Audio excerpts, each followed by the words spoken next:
ज्यादा जो है वो बढ़ते दिखाई दें, क्योंकि हर बंदा इस वक्त जो है वो कोरोना के हवाले से बड़ा जो है वो डरा हुआ है। और तमाम ममालिक के जितने भी वजीर आजम हैं, तमाम लोग जो है वो इस चीज़ से जो है वो अपने आप को सेफ साइड पर जो है वो खेल रहे हैं। वो क्रिकेट हो, फुटबॉल हो, कुछ भी हो, अभी किसी भी चीज़ को जो है वो बहाल करने के हवाले से जो है वो कोई भी अच्छी खबर नहीं है।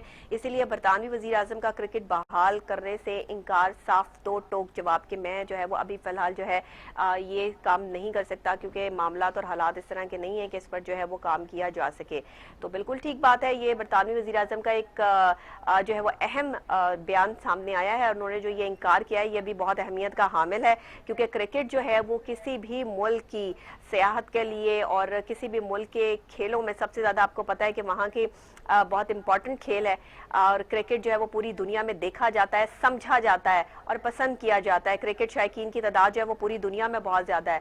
और इस वक्त में जहाँ लोग ऑलरेडी जो है वो मेंटल डिप्रेशन में हैं, टेंशन में हैं, फ्रस्ट्रेट हैं, वहाँ पे क्रिकेट का दोबारा से बहाल होना लोगों के लिए थोड़ा सा जो है वो उनको माइंड रिलैक्सेशन का बाइस तो बन सकता है। लेकिन अगर आप के पास इतनी अच्छी मतलब सारी आप सिक्योरिटी और तमाम चीज़ों को जो है वो कर सकते हैं तो उसके बाद ही क्रिकेट को बहाल कर सकते हैं, वरना कोरोना फैलने का खतरा तो जो है वो हर वक्त जो है वो मौजूद है ही है।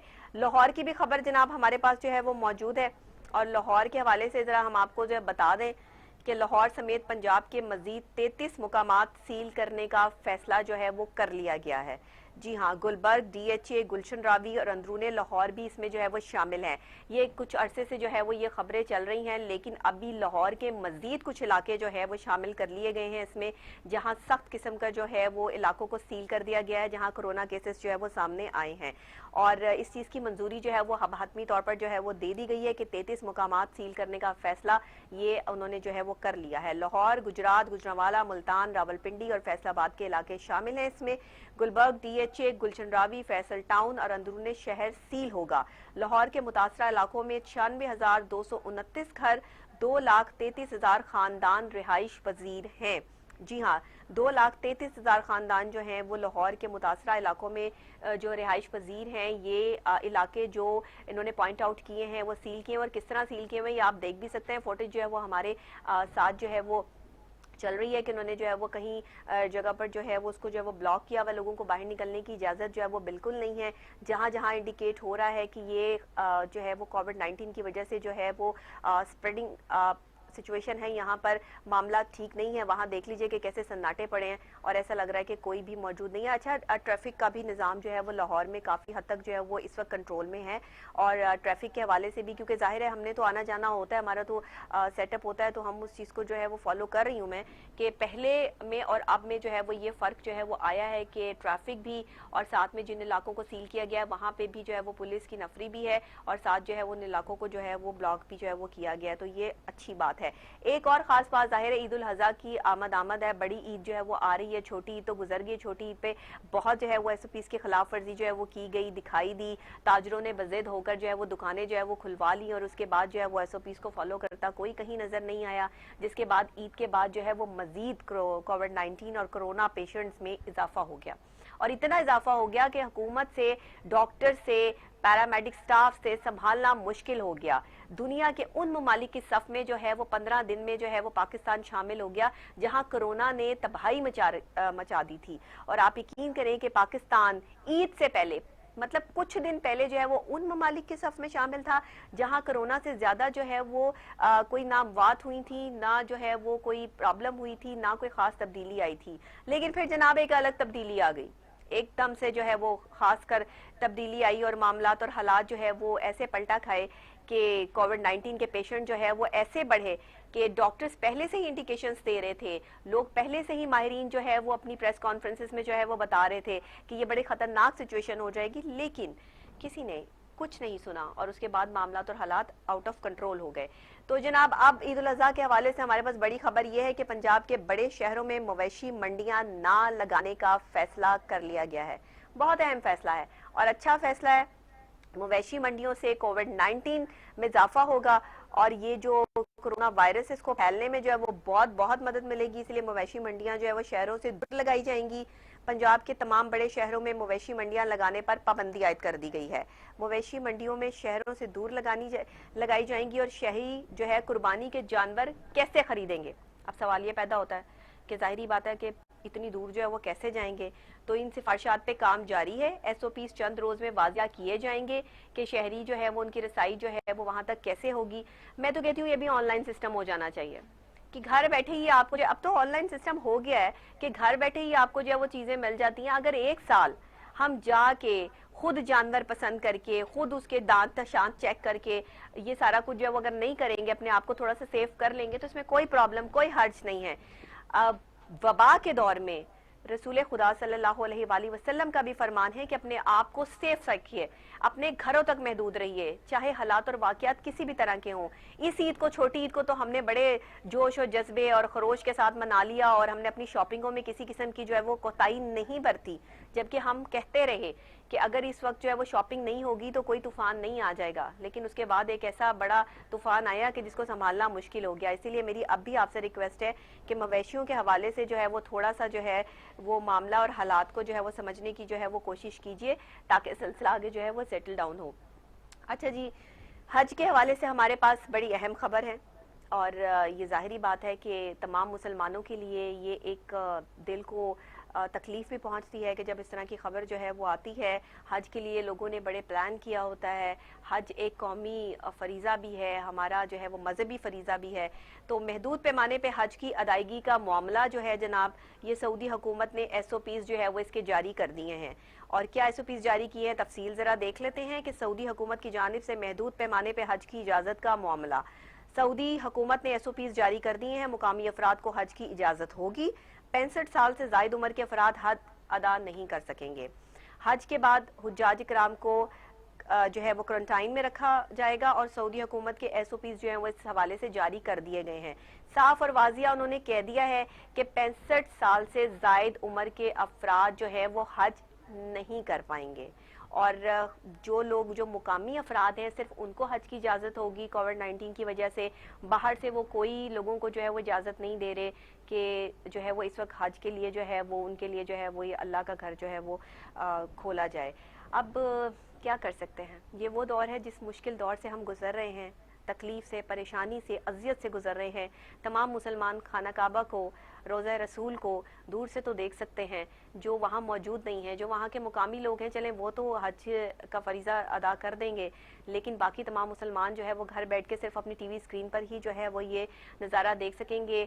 बड़े रूह परवर मनाजिर होंगे, बड़ी तकलीफ़ और क्या कह सकते हैं, अल्लाह के आगे सिर्फ हम इल्तिजा कर सकते हैं, इस्तग़फ़ार कर सकते हैं कि अल्लाह अब हमें इस काबिल समझता ही नहीं है कि हम जो है वो अल्लाह के घर तक जो है वो जाएं और वहाँ हज का फरीज़ा जो है सर अंजाम दें। अल्लाह ताला हमारे गुनाहों को माफ़ फरमा दे और हम पर जो है वो ये जो मुश्किल दौर आया है और ये जो मुश्किल वक्त से हम गुजर रहे हैं, इसको किसी तरीके से जो है वो अल्लाह ताला जो है वो टाल दे। इस कोरोना वायरस से निजात हासिल हो जाए, इसकी कोई वैक्सीन आ जाए। अल्लाह के घर को देखकर मैं यही दुआ मांग सकती हूँ और हो सकता है मेरी जो है वो अल्लाह से यही मैं पूरी उम्मीद हूँ कि इंशाअल्लाह आने वाले वक्त में जो है वो इसकी कोई ना कोई वैक्सीन जो है वो ज़रूर आ जाएगी कि जिससे पूरी दुनिया में जो है वो मामलात और हालात फिर वैसे ही हो जाएंगे जैसे कि ऑलरेडी थे। लेकिन सऊदी हुकूमत ने एसओपीज जो है वो जारी कर दिए हैं और उन्होंने ये भी कह दिया है कि जो लोग वहाँ पे हज के लिए आएंगे, मुकामी लोग भी, उनको भी क्वारंटाइन किया जाएगा, वो भी करंटीना में जो है वो रहेंगे। तो इस हवाले से जो है वो कोई भी किसी किस्म की जो है वो बात नहीं कर सकता कि क्या किया जा रहा है, कैसे किया जा रहा है। बहुत सख्त किस्म के एसओपीज को फॉलो करते हुए उन्होंने ये इजाज़त दे दी है दिल खोल के कि चले मुकामी लोग जो वहाँ के हैं वो तो अपने हज का फरीज़ा जो है सर अंजाम दें कि अल्लाह के घर का जो है वो तवाफ़ जो है वो जारी रहे। तो ये एक अहम जो है वो पेशरफ्त है। वरना सुनने में तो ये खबरें भी आई थी कि शायद हो जाए कि हज की इजाज़त ही ना मिले, मुकामी लोगों को भी ना मिले।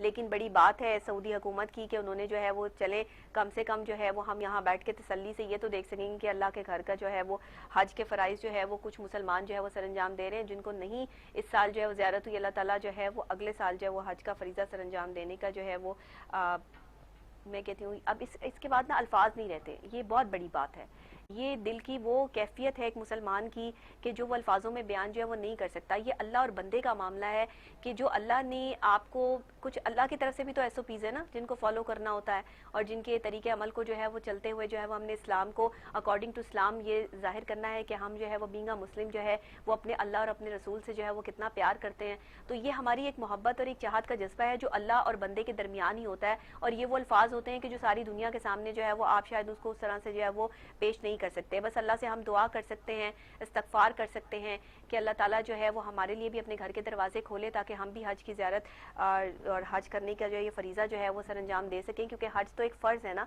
और ये एक फ़र्ज़ इबादत है जिसको करना जो है वो लाजिम है। तो जो लोग इस्तात रखते हैं वो हज के लिए जो है वो जाते हैं, जो लोग नहीं भी रखते उन्हें जो दूसरे लोग करवा देते हैं, ये बड़ी बात होती है। और वहाँ जाने का जो है वो शर्फ हर किसी को जो है वो हासिल नहीं है, ये तो बस वहाँ वही जाते हैं जिनको वो बुलाते हैं। तो अल्लाह ताला जो है वो तमाम मुसलमानों को अगले साल, इस साल तो मैं नहीं कह सकती, ज़ाहिर साल तो नहीं हो सकता, लेकिन अगले साल जो है वो करने की जो है वो ज़रूर ज़रूर हमें जो है वो तौफीक अता फरमाए। अच्छा जनाब, प्लाज्मा के हवाले से मैं कल बात कर रही थी, स्टोरी मेरी कल जो है वो प्लाज्मा के हवाले से थी कि जिस तरह इसकी फ़रोख्त हो रही है और जिस तरह से ये कारोबार हो रहा है, ये मामलात हो रहे हैं, तो उस पर हमने मुशीर सेहत पंजाब हनीफ पताफ़ी साहब से गुफ्तगू भी की थी, और उन्होंने जो है वो इस पर कहा भी था कि जी हम आपको यकीन दहानी कहलाते हैं कि ऐसा कोई जो है वो नहीं मामला होगा। तो लाहौर हाई कोर्ट की तरफ से एक बड़ी बात सामने आई है, और वो ये कि लाहौर हाई कोर्ट प्लाज्मा फ़रोख्त करने वालों के खिलाफ कार्रवाई का उन्होंने हुक्म दे दिया है, और प्लाज्मा खरीदने वालों से इंफॉर्मेशन लेकर लोग पकड़े। लाहौर हाई कोर्ट की तरफ से ये बयान सामने आ गया है। उन्होंने कहा है कि जनाब ये जो खरीद रहे हैं इनके खिलाफ सख्त कार्रवाई की जाए, जो फरोख्त कर रहे हैं उनके खिलाफ भी सख्त कार्रवाई की जाए, और प्लाज्मा खरीदने वालों से इंफॉर्मेशन लें कि कहाँ से खरीदा है, कैसे खरीदा है, और जो है उन लोगों को फिर पकड़े। सेक्रेटरी सेहत को हिदायत जारी कर दी गई हैं।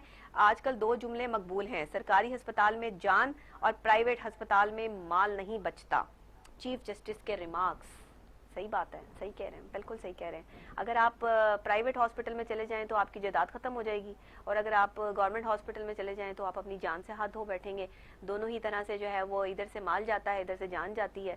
अब क्या करना है उस पर जो है वो चीफ जस्टिस साहब ने जो है वो कह दिया है कि ये जो चीज़ें कर रहे हैं, जो ये प्लाज्मा फरोख्त कर रहे हैं, और ये इसकी गैर कानूनी जो फरोख्त हो रही है और लोग इसको जो है वो, अच्छा प्राइवेट हॉस्पिटल्स में जो है वो ये मामला जो है वो देखने में आ रहे हैं। कल मैंने यही निशानदही की थी कि प्लाज्मा जो फरोख्त हो रहा है वो प्राइवेट हॉस्पिटल में जो है वो लगाए जा रहे हैं लोगों को, और ये एक गैर कानूनी जो है वो काम है जो बड़े कानूनी तरीके से जो सरंजाम पा रहा था। लेकिन अब लाहौर हाई कोर्ट की तरफ से सख्त ऑर्डर्स जो है वो जारी कर दिए गए कि ऐसे लोगों के खिलाफ जो है वो सख्त किस्म की कार्रवाई की जाए, इन लोगों को पकड़ा जाए। और निशानदही कौन करेगा? जो लोग खरीदेंगे वही निशानदही करके देंगे कि उन्होंने कहां से खरीदा है और कैसे खरीदा है। और अब कोई प्राइवेट हॉस्पिटल, कोई गवर्नमेंट का हॉस्पिटल बगैर किसी तस्दीक के जो है वो किसी भी, क्योंकि ये हर पेशेंट के लिए नहीं है और इसका इफेक्ट भी इतना ज्यादा जो है वो मौजूद नहीं है, तो लिहाजा लाहौर हाई कोर्ट ने मेरा ख्याल है कि बहुत अहम फैसला दिया है, और इसे पे हम जो है वो अप्रिशिएट करते हैं कि ये बहुत अच्छे जो है वो चीफ जस्टिस साहब के रिमार्क्स जो है वो सामने आए हैं। तो इस वजह से हमें चाहिए कि अब हम उन लोगों की निशानदही करवाएं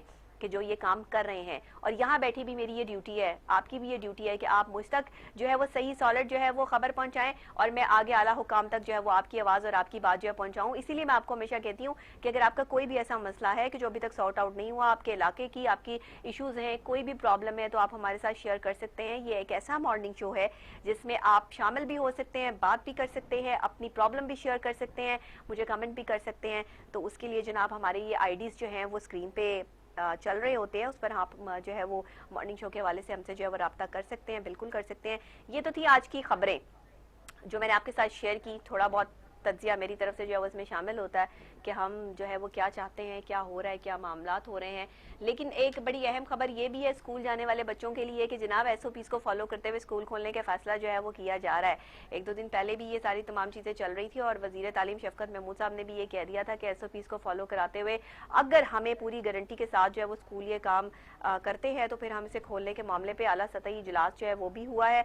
और शफकत महमूद साहब का ये भी कहना था कि ज़ाब्ता कार के तहत स्कूल खोलने के मामले पर हुकूमत संजीदगी से जो है वो गौर कर रही है। प्राइवेट इदारों से तजावीज़ भी तलब कर ली गई हैं इस हवाले से, और 70% वालिदैन बच्चों को स्कूल भेजना चाहते हैं, बिल्कुल भेजना चाहते हैं जनाब। बच्चे स्कूल में नहीं जा रहे हैं, जिसकी वजह से घर में बैठ कर वो जो है वो ख़राब हो रहे हैं, और मुख्तलिफ कार्टून्स और मुख्तलिफ चीज़ें जो हैं वो जो देख रहे हैं, उससे उनकी मेंटली कंडीशन जो है वो उस तरह स्टैंड नहीं कर रही जिस तरह स्कूल में जाके वो पढ़ लिख कर अपने आप को जो है वो एक अच्छा इंसान जो है बना सकते हैं। एक टीचर की कैपेसिटी और एक वालदैन तो इस वक्त जो है ना, मैं सीधी बात करूं, वालदैन नहीं बच्चों पे जो है वो तवज्जो देने के लिए तैयार। उनके अपने बड़े मसाइल हैं, अपनी बड़ी टेंशन है, उनके मोबाइल फोन, उनके राब्ते, उनके मामलात, उनके काम इतने ज्यादा हैं, वो बिजी हैं कि बच्चों की क्या एक्टिविटीज हैं, बच्चे क्या कर रहे हैं, उनको मोबाइल फोन पकड़ा के वो बिल्कुल जो है वो बस टेंशन फ्री हो जाते हैं कि अब सब चीज़ें जो वो हल हो गई। तो ऐसा ना करें, अपने बच्चों पर गौर करें। और अगर हुकूमत भी स्कूल खोलने पे गौर कर रही है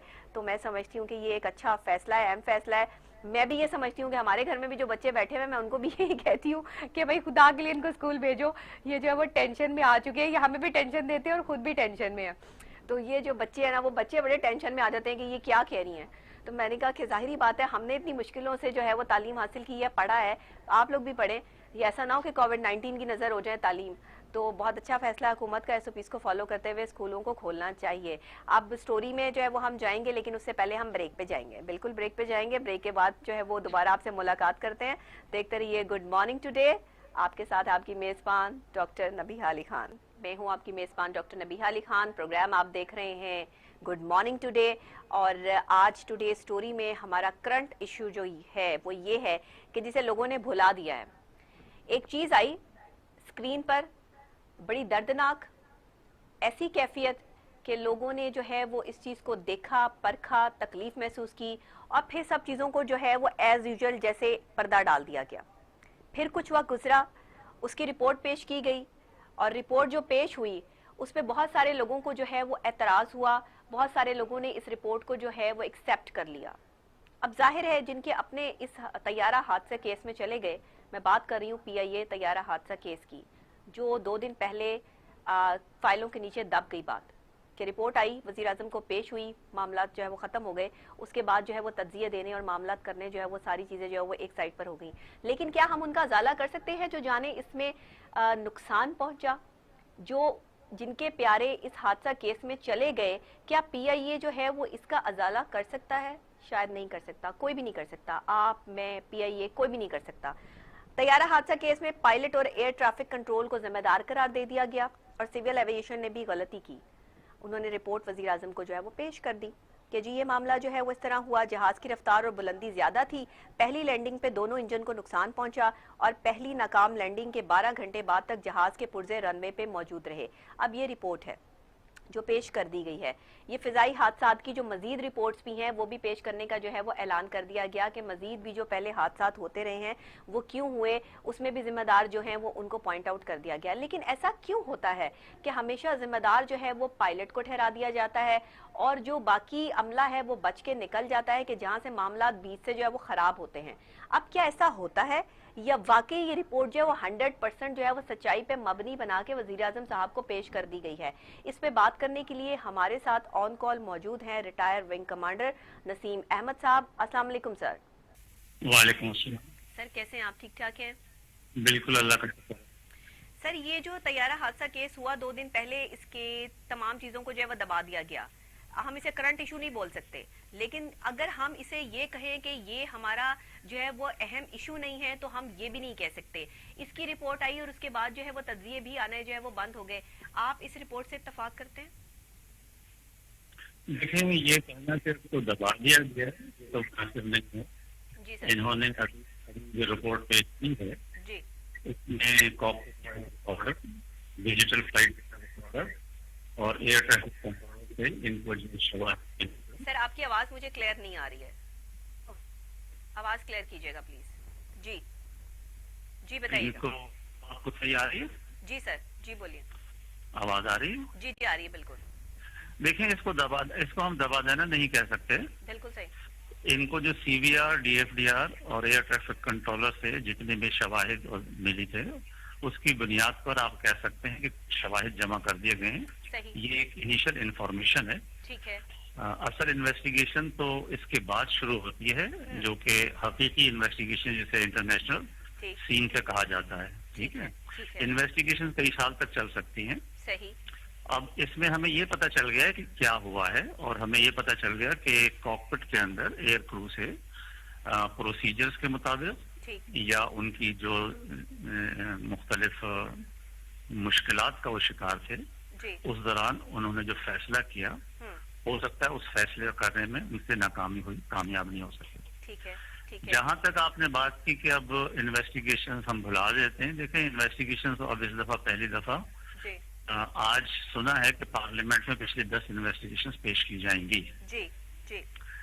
आप इन सारी इन्वेस्टिगेशन को उठा लीजिए, इनमें आपको यही मिलेगा कि एयर क्रू से गलती हुई, जी।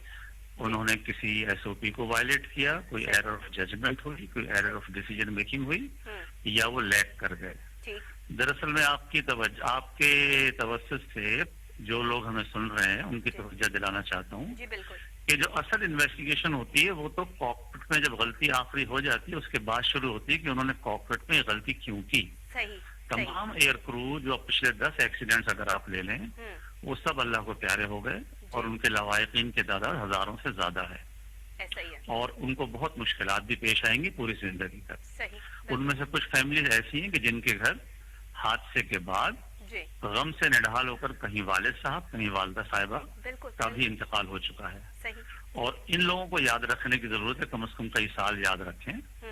हमारे यहाँ इन्वेस्टिगेशन का जो तरीक़ाकार है, जो उसके लोग हैं, उनको ये बात बिल्कुल एक बगैर किसी शक व शुबा के मैं कह सकता हूँ कि उनका बैकग्राउंड तो है, लेकिन उनको इंटरनेशनल सिविल एविएशन के कवायद के मुताबिक इन्वेस्टिगेशन करने का तजर्बा नहीं है। तजर्बा नहीं है, बिल्कुल। हमने देखना ये कि किसी तरीके से क्या हम अगला हादसा बचा सकेंगे। जी बिल्कुल sir, point to be noted. 2006 में हुआ, हाँ। 2010 में हुआ, जी 2012 में हुआ, 2016 में हुआ, जी 2020 में हुआ। ये 5 तो बड़े बड़े हादसा हैं जिसमें लोग शहीद हुए। बिल्कुल ऐसा। तो हमारी पिछली जितनी इन्वेस्टिगेशन थी वो अगले हादसे को क्यों नहीं रोक सकी। ऐसा ही है। तो अगर इस दफा भी ये जो रिपोर्ट जल्दी पेश कर देना कोई बहुत बड़ा कारनामा नहीं है। सही। ये तो एयरबस ने डेटा डाउनलोड किया, इनको रिपोर्ट दे दी। देखा ये जाना चाहिए कि हादसे के असल जिम्मेदार जो कॉकपिट में नहीं है, जी बिल्कुल, एयर ट्रैफिक कंट्रोलर्स में नहीं है, बिल्कुल बिल्कुल, वो सब के सब होते हैं जो कि किताबों में लिखा हुआ है, वो होते हैं मैनेजमेंट प्रोसेस के अंदर, एग्जैक्टली हमारे प्रोसीजर्स के अंदर, हमारे ट्रेनिंग के तरीक़ाकार के अंदर, सही, और सही। हमारी जहाज का डिजाइन कि Airbus engine landing gear design जिन्होंने किया है, ठीक, क्या वो सिस्टम इतने महफूज क्यों नहीं है। आखिर आप ये सोचें हाँ बिल्कुल, कि एमिरेट्स एयरलाइन है, सऊदी एयरलाइन है, कॉन्टेस है, दुनिया की थाई एयरलाइन है, क्या पिछले 40 साल में इनका कोई एक्सीडेंट हुआ है? बिल्कुल ऐसा ही है, बिल्कुल ऐसा ही है। तो बस यही चीज अगर आप जहन में रखें अवामुन्नास कि उनके एक्सीडेंट 40 साल, 42 साल, 45 साल हो गए, ऐसे हौलनाक एक्सीडेंट नहीं हुए। ऐसा ही है, हमारे ऐसे एक्सीडेंट बाकायदगी से हो रहे हैं, हर 2 साल और अगर हम पायलट एक्ट फैक्टर बना के बंद करना चाहें तो बंद कर दें। सही कह रहे हैं। इससे बाहर आके इन्वेस्टिगेट करें तो आपको पता चल जाएगा कि वो अवामिल क्या है, वो माहौल क्या है जिसमें हमारे पायलट्स काम करते हैं, वो क्यों इनसे गलती। अच्छा, सबसे अहम दिलचस्प बात यह है कि पाकिस्तानी पायलट्स तमाम मिडिल ईस्ट एयरलाइंस में, ऑस्ट्रेलिया में और फ्रांस वगैरह की एयरलाइंस में भी काम कर रहे हैं। बिल्कुल बिल्कुल कर रहे हैं, बिल्कुल। उनसे वहाँ ये एक्सीडेंट क्यों नहीं होता? नहीं होता है, क्यों नहीं होते?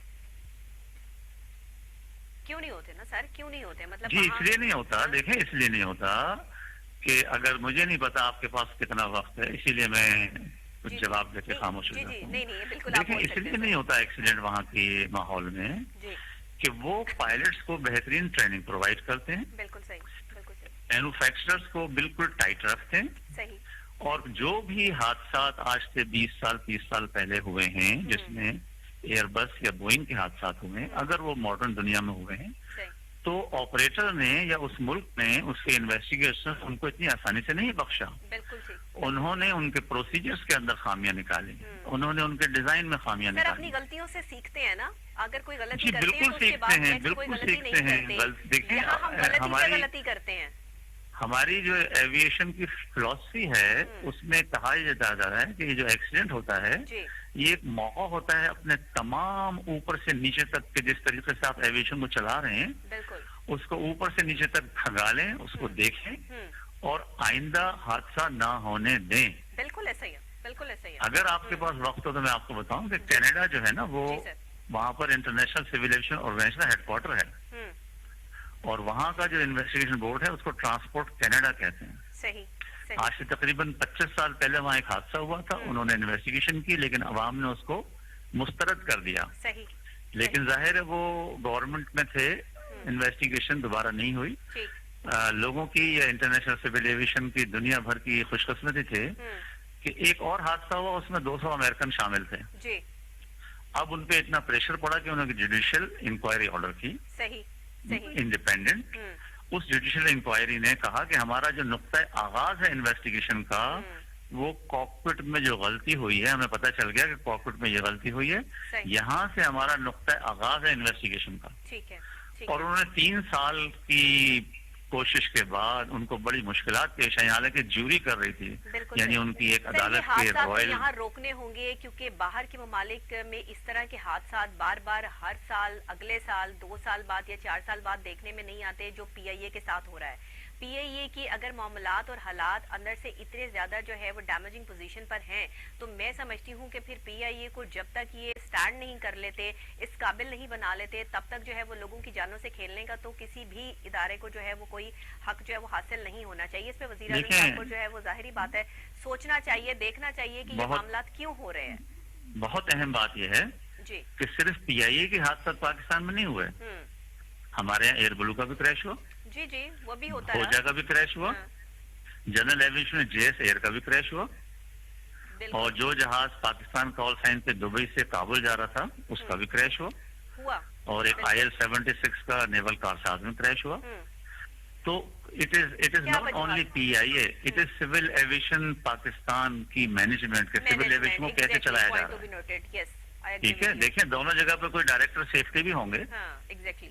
डायरेक्टर सेफ्टी एक हादसे के बाद उन्होंने क्या कंट्रीब्यूशन की, सही, सही। जो सेफ्टी को लुक आफ्टर कर रहे हैं उनकी क्या कंट्रीब्यूशन है, उन्होंने क्या किया। सही, सही। तो इतनी चीजें हैं इन्वेस्टिगेशन करने की, बिल्कुल ठीक है। तो कि अभी जब आप ये तक आप समझते हैं मैनेजमेंट के प्रोसेस को इन्वेस्टिगेट नहीं करेंगे कि इन एयरलाइंस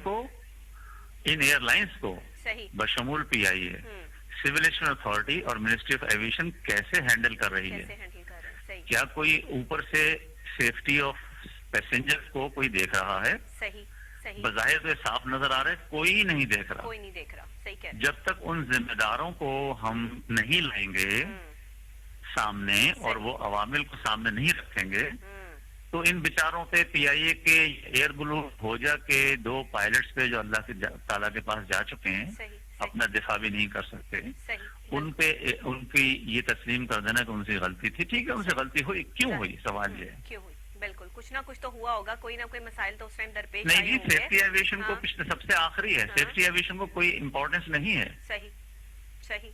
अगर इम्पोर्टेंस होती तो फिर ये कीमती जाने घड़ी घड़ी जाया नहीं होती। जी बिल्कुल, बिल्कुल ऐसे ही इतना आसान है, कोई बहुत मुश्किल नहीं है, सिर्फ ये है कॉकपिट से बाहर है। ठीक है कि वो कौन से अवामिल हैं जो इन चारी पायलट्स की भी जान महफूज नहीं है, ठीक है, उनकी भी फैमिलीज हैं, उनके भी बच्चे हैं।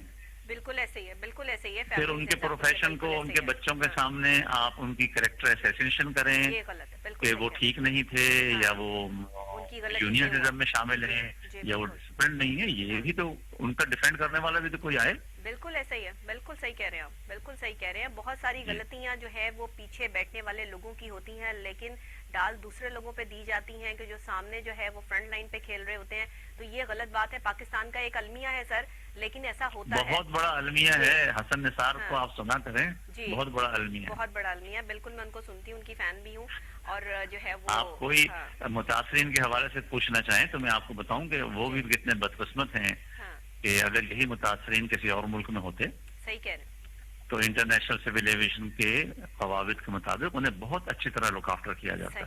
आजकल के दौर में 50 लाख रुपए एक फैमिली को, आपको पता है पाकिस्तान के किसी बड़े शहर में 80 गज का प्लॉट भी 50 लाख में नहीं मिलता है। सही, सही।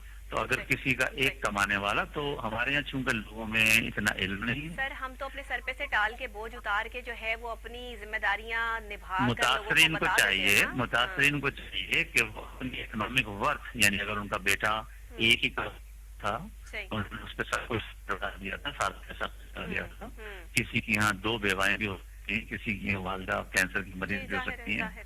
जाहिर। हमारे मुतासरीन को चाहिए कि वो डॉक्टर अब्दुल रज़ाक से सबक लें। डॉक्टर अब्दुल रज़ाक वो हैं जी जिनके भाई जी कर क्रैश 2006 में शहीद हुए थे। जी जी उन्होंने 20 करोड़ का केस इसी पाकिस्तान में किया था। सही 12 साल की जद्दोजहद के बाद वो केस जीत चुके हैं। सही ठीक उन्होंने है, पीआईए ठीक के है। उस वक्त 20 लाख से इक्तफा नहीं किया हम्म। और वो जीत गए। इसी जीत गए, सही।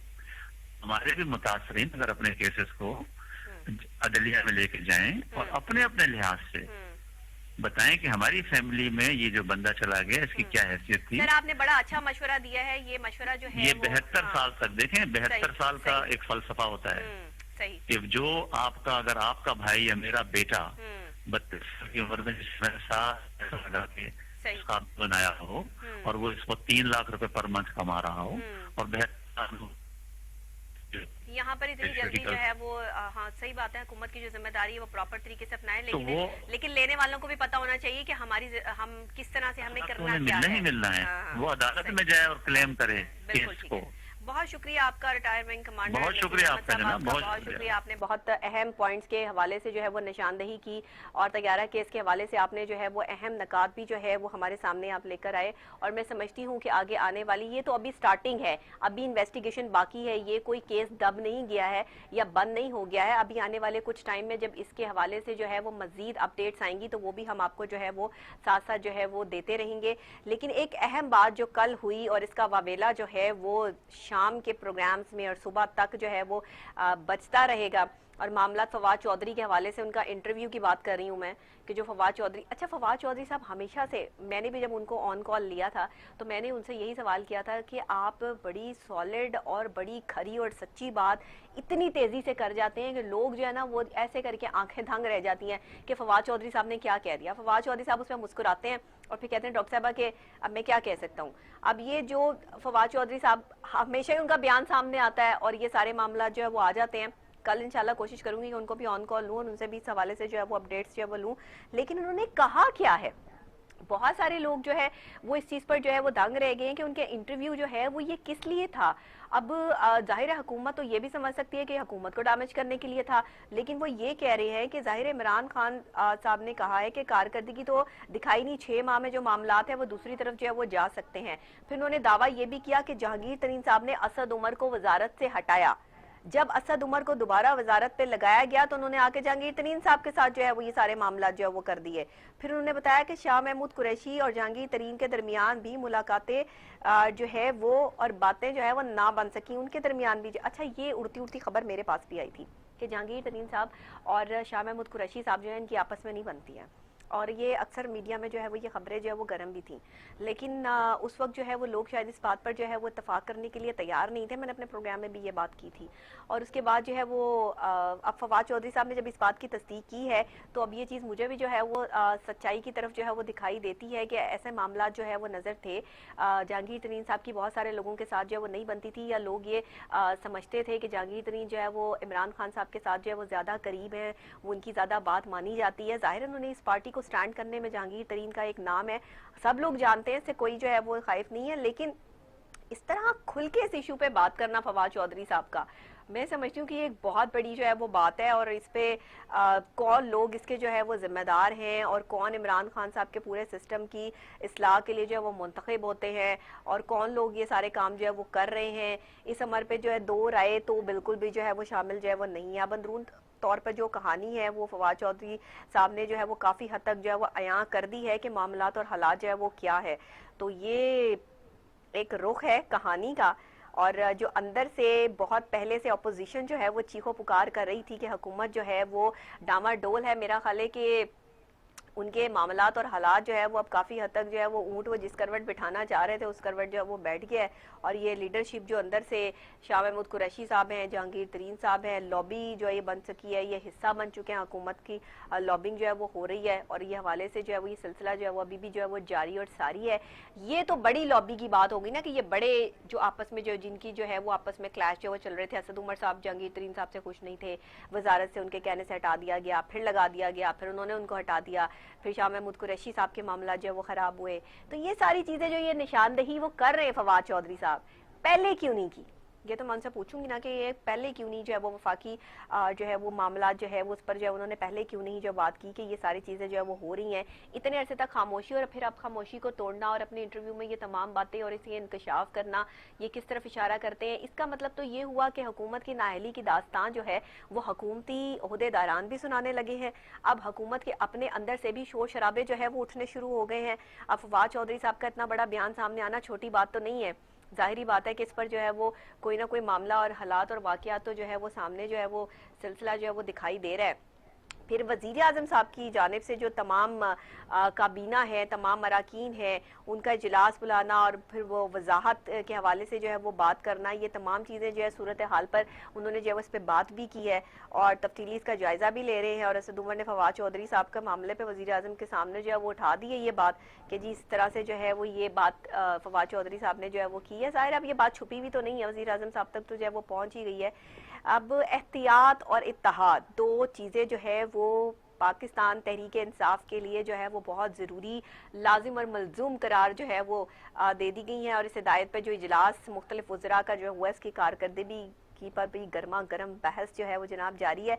आज कल परसों ये टॉपिक तो चलता रहेगा। फवाद चौधरी साहब ने जो चुटकुला छोड़ दिया है वो चुटकुले ही छोड़ते हैं ऐसे, और वो जब भी इस तरह की बात करते हैं तो वो कुछ खास ही होती हैं अंदर से जो है ना। वो मुझे लगता है आजकल काफ़ी खाइफ नज़र आ रहे हैं या काफ़ी कोई डिप्रेशन में है, मसाइल कोई चल रहे हैं उनके साथ के जिसकी वजह से जो है वो इस तरह से जो उन्होंने कहा है। अब फवाद चौधरी के हवाले से जो फयाजुल हसन चौहान साहब का बयान सामने आया है, चौहान साहब जो है वो फिर आपको पता है चौहान साहब बोलते हैं तो फिर सारे चुप हो जाते हैं। चौहान साहब कह रहे हैं फवाद चौधरी साहब अगर इतने मुतमईन नहीं है तो हुकूमत से जो है वो इस्तीफ़ा दे दे। तो अब ये जो फयाजुल हसन चौहान साहब कह रहे हैं ये भी चौहान साहब से जो है वो पूछना जो है वो बनता है हमारा। इंशाल्लाह इस पर मैं कल जो है वो तफसीलन जो है वो प्रोग्राम भी करूंगी, बात भी करूंगी। इसमें पहले हमारा जो हिस्सा होगा फवाद चौधरी साहब के साथ कोशिश करेंगे फयाजुल हसन चौहान साहब भी जो है वो ऑन कॉल आ जाएं, क्योंकि दोनों हमारे पैनल पर तो हैं लेकिन टाइम की वजह से जो है वो मामला थोड़े से आगे पीछे जो है वो हो जाते हैं। दोनों से जो है वो राय लेके उसके बाद जो है वो आपके सामने पेश करते हैं कि क्या हो रहा है हुकूमत के अंदर से जो है वो ये मामला जो है वो क्यों उठ रहे हैं, आपस में जो है वो एक दूसरे से खाइफ हुकूमत क्यों नजर आ रही है, ऐसा क्यों जो है वो पॉसिबिलिटी क्यों नजर नहीं आ रही कि फवाद चौधरी साहब हमेशा से, आज से नहीं वो हमेशा से, वो पंजाब हुकूमत को भी इसी तरह जो है वो कहते रहे हैं कि उस्मान बुज़ार साहब के हवाले से वज़ीर आला पंजाब जो है उनके हवाले से भी वो बात करते रहे हैं कि इनको वसीम अकरम प्लस प्लस कहा जाता है, लेकिन ये जो है वो इस कैटेगरी में नहीं आते और मामला भी सामने आए। फिर उन्होंने ये भी जो है वो आज जो है वो कल अपने इंटरव्यू में जो है वो ये बयान दे दिया कि जी इस तरह से इनके आपस में ही जो है वो मामला जो है वो ख़राब थे और ये एक दूसरे को हटाने में जो है वो मुआवन किरदार इन्होंने जो है वो अदा किए। और शाह महमूद कुरैशी साहब की भी जहांगीर तरीन साहब से नहीं बनती, असद उमर साहब की भी जो है वो जहांगीर तरीन साहब से नहीं बनती। अब ये अंदर की बातें जब खुलती हैं ना, जाहिर है कोई ना कोई तो इस तरह की जो चीज़ होगी, कहीं ना कहीं तो फवाद चौधरी साहब को कोई दर्द, कोई तकलीफ जो है वो पहुंची होगी जिसके बाद उन्होंने इस तरह की बात की। आपको याद होगा कि जो डॉक्टर साहिबा थी उनके हवाले से भी जो है वो बातें जो है वो सामने आई थी। डॉक्टर साहिबा भी जो है वो, डॉक्टर यास्मीन राशिद ने भी जो है वो इस तरह की बातें की। फिर डॉक्टर फिरदौस आशिक अवान साहिबा को जब उनके ओहदे से जो है वो हटाया गया, उन्होंने भी जो है वो इल्ज़ाम वज़ीर आज़म के पर्सनल जो है वो सेक्रेटरी पे लगा दिया। तो ये सारी चीज़ें जो है ना वो बड़ी क्रिटिकल सिचुएशन इख्तियार कर जाती हैं और मामला बड़े जो है वो ख़राबी की तरफ जाते हैं कि अंदर से ही जो है अब आवाज़ें उठना जो है वो शुरू हो गई हैं और मामला जो है वो ख़राब होने शुरू हो गए हैं। डॉक्टर फिरदौस आशिक अवान की बात सुन लें तो वो भी यही कहती हैं कि जी अंदर से मामला जो है वो ख़राब कर रहे हैं। अब ये कौन मामला खराब कर रहा है? वजीर आजम जनाब इमरान खान साहब एक समझदार इंसान है, जाहिर है कि उन्होंने इतना अरसा क्रिकेट खेला है, उन्होंने पूरी दुनिया में जो है वो पूरी दुनिया के लोगों में उनका उठना बैठना है। आज वो पाकिस्तान के वजीर आजम हैं तो वो इन सारी बातों को समझ ही रहे हैं ना कि अंदर खाने जो है वो ये मामला जो है वो क्या चल रहे हैं, लोग ये आपस में एक दूसरे से खाइफ क्यों हैं। अब ये खुल के बातें जो है वो जो सामने आ इकोनॉमिक गई हैं। टेररिज्म अब इसमें पाकिस्तान दो के राय जो साथ है हुआ, वो बिल्कुल भी नहीं है कि ये दो राय जो है वो हो या कोई इस तरह की जो है वो टेंशन जो है वो सामने आए। फवाद चौधरी साहब ने खुल के जो है वो सारी बातें जो है वो अपने इंटरव्यू में जो है वो बता दी हैं, छुपी हुई कोई बात नहीं। इससे पहले जहांगीर तरीन साहब का इंटरव्यू अगर आपको याद हो कि जहांगीर तरीन साहब ने जो है वो इंटरव्यू दिया था और उस पर जो है उन्होंने बात की थी। इसी तरह फवाद चौधरी साहब भी साफ खरी बात करते हैं, मुंह पे करते हैं, किसी से डर के वो नहीं रहते हैं। हुकूमत के वो नुमाइंदे ज़रूर है, लेकिन वही फयाजुल हसन चौहान साहब वाली बात कि इतनी अगर आप हुकूमत से खाइफ हैं तो फिर आप इस्तीफ़ा दे दें। अब ये बात तो फवाद चौधरी साहब भी बता सकते हैं, इसका जवाब तो वही दे सकते हैं और तो कोई नहीं जो है वो दे सकता। लेकिन हम इस पर तज्जिया जो है वो ज़रूर जो है वो कर सकते हैं और दे सकते हैं कि ये मामलात और हालात जो है वो किस तरफ जा रहे हैं। अब तहरीक इंसाफ की जो लड़ाइयाँ हैं, ये तहरीक इंसाफ के लिए बड़ा ख़तरा है। ये तहरीक इंसाफ को बात समझ लेनी चाहिए कि अंदर से जो है ना वो आपकी जो ये लड़ाइयाँ हैं ये आपको कमज़ोर कर रही हैं। हमेशा याद रखें, दो लोगों की लड़ाई हो रही होती है, तीसरा बंदा फ़ायदा उठा रहा होता है। वो बंदा जो आपका दुश्मन होता है ना, उसको बड़ी खुशी महसूस हो रही होती है कि ये दोनों आपस में लड़ रहे हैं, अब ये कमज़ोर हो गए हैं और इनको हम आसानी से जो है वो तोड़ सकते हैं। लेकिन काफ़ी लड़ाइयाँ जो है वो लड़ने के बाद इंसान मज़ीद मजबूत हो जाता है और वो फिर अपनी लड़ाइयों को ख़त्म करके जो है वो एक अच्छे जो है वो कल का आगाज़ करता है। लेकिन पाकिस्तान तहरीक इंसाफ की ये लड़ाइयाँ क्योंकि अब बहुत ज़्यादा जो है वो तूल पकड़ती जा रही हैं, बहुत ज़्यादा जो है वो मामलात ख़राब करती जा रही हैं, तो ये ख़तरा बन सकती हैं। और अगर इसी तरह से जो है वो हर बंदा खाइफ होकर पाकिस्तान तहरीक इंसाफ से अलहदगी इख्तियार कर लेगा तो फिर आप सोचें कि बात कहाँ से कहाँ तक जाती है, मामला जो है वो कहाँ से कहाँ ख़राब होते हैं। तो बराए मेहरबानी फवाद चौधरी साहब आप भी ज़रा मुझे इसकी तस्दीक करेंगे और मामला जो है वो अभी मैं उनसे कांटेक्ट करने की कोशिश करती हूँ। अगर अभी ऑन कॉल आ जाते हैं तो हम उन्हें लेने की कोशिश करेंगे ब्रेक के बाद, लेकिन अगर नहीं तो फिर कल इंशाल्लाह जो है वो इनसे इस बात की तस्दीक जो है वो ज़रूर करेंगे कि ये क्या हो रहा है, ये पाकिस्तान तहरीक इंसाफ किस तरफ जा रही है और आप ये किन चीज़ों की निशानदही कर रहे हैं। इस बात में अगर इतनी सच्चाई है तो पहले आपने क्यों नहीं ये सारी बातें जो है वो बताई, आज क्यों बोली, आखिर अंदर मसाइल चल क्या रहे हैं। इसी के साथ यहाँ ब्रेक लूँगी और ब्रेक के फौरी बाद जो है वो हाजिर होते हैं आपकी खिदमत में। टुडे रॉक सेगमेंट में मैंने आपको बताया था टैरो कार्ड्स के हवाले से आज बात करनी है, तो टैरो कार्ड्स में कंपैटिबिलिटी देखेंगे कि स्टार्स की कंपैटिबिलिटी क्या है, कौन से स्टार के साथ जो है वो अच्छा कंपैटिबल है और लविंग स्टार्स हैं, किन की आपस में बनती है, किन की आपस में नहीं बनती। अच्छा अक्सर ऐसा होता है काम करने वाली जगह पे ना दो मुख्तलिफ किस्म की जहनीत के लोग अगर मिल जाए ना कि कोई दूसरी जहनीत पे चल रहा हो, दूसरी जहनीत पे चल रहा हो, ये स्टार्स की भी आपस में कम्बिनेशंस होते हैं जो नहीं मिलते और उसके बाद फिर टिका के लड़ाइयाँ होती हैं जैसे पाकिस्तान तहरीक इंसाफ में हो रही हैं। तो अल्लाह खैर करे पाकिस्तान तहरीक इंसाफ को जो है वो क्या हो गया है। अभी ब्रेक लेते हैं, ब्रेक के फौरी बाद टुडे रॉक में आपसे जो मुलाकात करते हैं। वेलकम बैक नाजरीन, आप देख रहे हैं गुड मॉर्निंग टुडे। अभी हमारे पास वक्त है रॉक का। जी हाँ, रॉक में आज हम कुछ डिफरेंट ही करने वाले हैं, रॉक ही करने वाले हैं। पहले तो हमने सोचा था टैरो कार्ड्स के हवाले से आपको जो है वो कुछ अपडेट्स जो है वो दें, लेकिन कल इंशाल्लाह हम आपको टैरो कार्ड्स के हवाले से जो वो अपडेट देंगे। आज हम आपको ज़रा थोड़ा सा पाकिस्तानी ड्रामों का तुर्रा इम्तियाज़ बताएं। और ख़वातीन जो है वो ड्रामे बड़े शौक से देखती हैं, बड़े उनके पसंदीदा जो है वो ड्रामे जो है वो इस टाइम मुख्तलिफ चैनल्स पे जो है वो चल रहे हैं। कहते हैं कि अगर आपको एंटरटेनमेंट चाहिए हो और आप खुश रहना चाहते हो या आप चलाकियाँ सीखना चाहते हो तो आपको ड्रामेस देखने चाहिए। अब ये मैंने चलाकियों का लफ्ज़ इस्तेमाल क्यों किया है, क्योंकि पाकिस्तानी ड्रामों में एक चीज़ जो है वो आया है और वो है स्पेशल चालाकी। जी हाँ, जब वो कोई भी राइटर ये ड्रामा लिखता है, कोई भी डायरेक्टर इसको जो है वो डिस्प्ले करता है, तो वो ड्रामों के मामलात और हालात को ऐसे करके जो है वो पेश करता है कि इसमें एक खातून जो है वो, हर ड्रामे में एक खातून बड़ी चालाक होती हैं और एक खातून जो है वो उस बेचारी पे जुल्म के पहाड़ तोड़े जा रहे होते हैं। अब तारीखी ड्रामा एक आजकल चल रहा है अर्तुगरुल गाजी, एक ऐसा ड्रामा है जनाब के जिसको देखने के बाद जो है वो इंसान का ईमान ताज़ा होता है और मजबूत भी होता है। और नबी पाक सल्लल्लाहु अलैहि वसल्लम से मोहब्बत और अकीदत के जो तवार तरीके और मोहब्बत इस अर्तुगरुल गाजी में दिखाए गए हैं उसकी क्या ही बात है। आज की नई नस्ल के लिए मशाल राह की जो है वो हैसियत रखते हैं। लेकिन अगर हम दूसरे ज़रा ड्रामों की बात कर लें जिनकी फुटेजेस आप अभी अभी जो मेरे राइट साइड पर जो है वो देख रहे हैं, जो ड्रामे जो है वो आजकल लोगों को दिखाए जा रहे हैं, चैनल्स के मैं नाम लेना यहाँ नहीं चाहूँगी, मुख्तलिफ चैनल्स पे जो है वो आप देखें तो किसी पर जो है वो स्टार प्लस की बात नहीं कर रही, पाकिस्तानी ड्रामों की बात कर रही हूँ, पाकिस्तानी ड्रामा चैनल्स की बात कर रही हूँ। उसमें अगर आप देखें तो कहीं एक ड्रामा है जिसमें बहन जो है वो अपने बहनोई पे फिदा है, इश्किया में बहनोई साली पे फिदा है, दीवानगी में बॉस अपने मुलाजिम की बीवी पे फिदा है। हम क्या दिखा रहे हैं, हम आवाम को किस तरफ लेके जा रहे हैं ये जो हमने सारा जो एक सेट लगाया हुआ है कि हम अपनी एक तहजीब से हटके जो है वो मामलात कर रहे हैं, और एक चैनल कि जिनको तो माशाल्लाह बहुत महज़िब ख़वातीन चला रही हैं, इनकी तो अखलाकियात का मियार अगर आप मुलाहिज़ा फरमाएं तो उनके जो चैनल पे ड्रामा चल रहा है उसमें जो सुसर साहब हैं वो अपनी बहू पे फिदा हैं।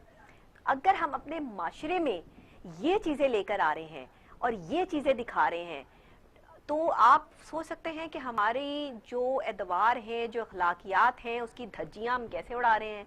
आज हम अपने बच्चों को, अपनी फैमिली को पाकिस्तानी ड्रामा जो है वो नहीं दिखा सकते, क्योंकि पाकिस्तानी ड्रामों का तुर्रा इम्तियाज जो है वो कुछ और लेवल पे जो है वो चला गया है। अब वो क्या होता है कि एक दिलरुबा ड्रामा चल रहा है, एक जलन ड्रामा चल रहा है, ये आप इसका जो है वो देख सकते हैं टाइटल, इसमें लड़की एक साथ जो है वो 5 अफराद के साथ उसका इश्क जो है वो चल रहा है, और फिर जी महबूब आपके कदमों में, और भाभी किसी के देवर में, और देवर के साथ जो इश्क में मुब्तला, कुछ कहीं कुछ हो रहा है माशरे में, जो है जो भी आप धज्जियां उड़ा सकते हैं इसमें, अपने जो है वो तकद्दुस, अपने रिश्तों की वो पामाली जो है वो इसमें जो है वो दिखाई जा रही है।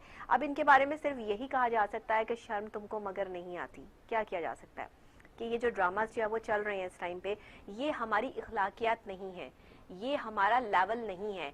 क्या सोच के इन ड्रामों को लिखा जाता है, क्या सोच के इन ड्रामों को जो है वो प्रेजेंट किया जाता है, क्या सोच के इन ड्रामों की प्रेजेंटेशन जो है वो आवाम को दिखाई जाती है। अर्तुगरुल गाजी जैसे ड्रामास जो हैं वो पाकिस्तान में क्यों नहीं बन रहे, इन पे काम क्यों नहीं हो रहा, हम क्यों अपनी इस्लामी इक़्तिदार को छोड़कर जो है वो ऐसे इक़्तिदार के फॉलोवर जो है वो बन रहे हैं। बल्कि ऐसा तो शायद किसी मजहब में भी नहीं होता कि अपने इतने गहरे रिश्ते, अपने ऐसे रिश्ते कि जिनके तकद्दुस और जिनकी इज्जत को जो है वो मलूज़े खातर रखा जाता है, वहाँ पर जो है वो ये इन चीज़ों की जो है धज्जियाँ उड़ाई जा रही हैं। अब आप राइटर, प्रोड्यूसर्स, डायरेक्टर्स की बात करें तो समझ तो ये आता है कि पता नहीं खुदा ना खास्ता इनके अपने घर का कल्चर है जिसको जो है वो ये हाईलाइट जो है वो करते फिरते हैं स्क्रीन पर, या क्या जो है वो ये करना चाह रहे हैं। एक अरूज पर है जो आप कह देना कि कोई प्रोपेगेंडा है, कोई बाहर से इनको जो है वो कोई मामलात इनके हो रहे हैं, या अपनी नई नस्ल को तबाह और बर्बाद करने के कोई नए तरीके इंट्रोड्यूस करवाने में ये ड्रामास जो है वो अहम किरदार अदा कर रहे हैं। तो माँ, बेटी, बहन, सास, ससुर, देवर, भाभी, ये ऐसे रिश्ते हैं कि जिनमें अगर इज्जत हो, एहतराम हो तो ये अच्छे लगते हैं। और आप अगर एक तकद्दुस और ये जो है वो लेवल जो है वो मेंटेन रखें तो मेरा ख्याल है ये मामला ठीक रहते। पहले जो ड्रामास बनते थे, पीटीवी के ड्रामों की बात कर लें या मुख्तलिफ चैनल्स की ड्रामों की बात कर लें, उसमें इज्जत को, लेवल को बड़ा मलूज़े खातर रखा जाता था, बड़ा ध्यान से देख के राइटर्स और डायरेक्टर्स जो है वो इस चीज़ को जो है वो परफॉर्मेंस दिया करते थे। मॉडर्निज्म के नाम पे नई नस्ल को बर्बाद करने का जो ये नया ट्रेंड जो है वो मुतारिफ करवा दिया गया है, ये इंतहाई दर्दनाक और अजियतनाक है। क्योंकि आप अपने बच्चों को पाकिस्तानी ड्रामाज ना ही दिखाएं तो बेहतर है, क्योंकि जो तहजीब फरंगी है, बेहरम है, उसकी हम जो है वो कोई जो तस्वीर कशी इस टाइम जो है वो कर रहे हैं, मेरा ख्याल इस तरह के ड्रामों की कोई तहजीब जो है वो नज़र नहीं आती है, और ना ही इनकी कोई क़यादत है, ना ही इनके कोई जो है वो राइटर्स या डायरेक्टर्स जो है वो अवाम में जो है वो कोई आगाही पेश करने की जो है वो कोशिश कर रहे हैं। कहाँ गई वो तहजीब व तमद्दुन, कहाँ गए वो स्टार्स, वो बड़े बड़े लोग, वो जिनके बड़े बड़े नाम थे, जिन्होंने अपने दौर में बड़ी इज्जत, बड़े एहतराम के साथ काम किया, और उन्होंने समझाया हमें कि बड़े हमारे रिश्ते जो हैं वो किस तरह से तकद्दुस। और क्योंकि जो ड्रामा होता है ना, किसी भी मुल्क का ड्रामा फिल्म उसकी सकाफत को, वहाँ के कल्चर को प्रेजेंट करता है कि यहाँ पर कैसा कल्चर है, हम इंटरनेशनल लेवल पे क्या दिखा रहे हैं। हम, हालांकि हमारा ये कल्चर नहीं है, बीइंग अ मुस्लिम हम तो मतलब आपस में एक दूसरे का इज्जत और एहतराम जो है वो बहुत ज़्यादा है। ससुर को बाप का दर्जा दिया गया है, सास को माँ का दर्जा दिया गया है, देवर को भाई का दर्जा दिया गया है, भाभी को माँ का दर्जा दिया गया है। तो फिर इतने तकद्दुस वाले रिश्तों की पामाली ऐसे सरेआम जो इन ड्रामों में दिखाई जा रही है, उस पर जो है वो आवाज़ बुलंद करने वाले लोग किधर बैठे हैं। और हमारे जो बड़े बड़े आर्टिस्ट हैं, हमारे जो बड़े बड़े नाम हैं, वो इस टाइम जो है वो क्यों खामोश हैं, वो इनके खिलाफ जो है आवाज़ क्यों नहीं उठाते हैं। अगर ऐसा ही रहा तो हमारी आने वाली नस्लें जो हैं वो बिगाड़ का शिकार हो जाएंगी, तबाह बर्बाद हो जाएंगी, जो कि हो रही हैं। हमारे साथ सीनियर रैंक जो है वो अदाकार इस टाइम जो है वो ऑन कॉल मौजूद हैं, जिन्होंने अपने ज़माने में बड़ा अच्छा काम किया, इज्जत और एहतराम से काम किया, रिश्तों के तकद्दुस को मलूज़े खातर रखते हुए काम किया। आज ये बिगाड़ जो हम माशरे में देख रहे हैं, ड्रामास में देख रहे हैं, ये सब क्या है। आज अर्तुगरुल गाजी के चाहने वाले बेतहाशा पाकिस्तान में मौजूद तो जरूर हैं, लेकिन फॉलोअर्स क्यों नहीं हैं? फॉलोअर हम फिर भी उन्हीं ड्रामास के हैं जिसमें जो है वो रिश्तों की पामाली दिखाई जा रही है। तो राशिद महमूद साहब हमारे साथ ऑन कॉल मौजूद है, उनसे पूछते हैं। अस्सलाम वालेकुम सर।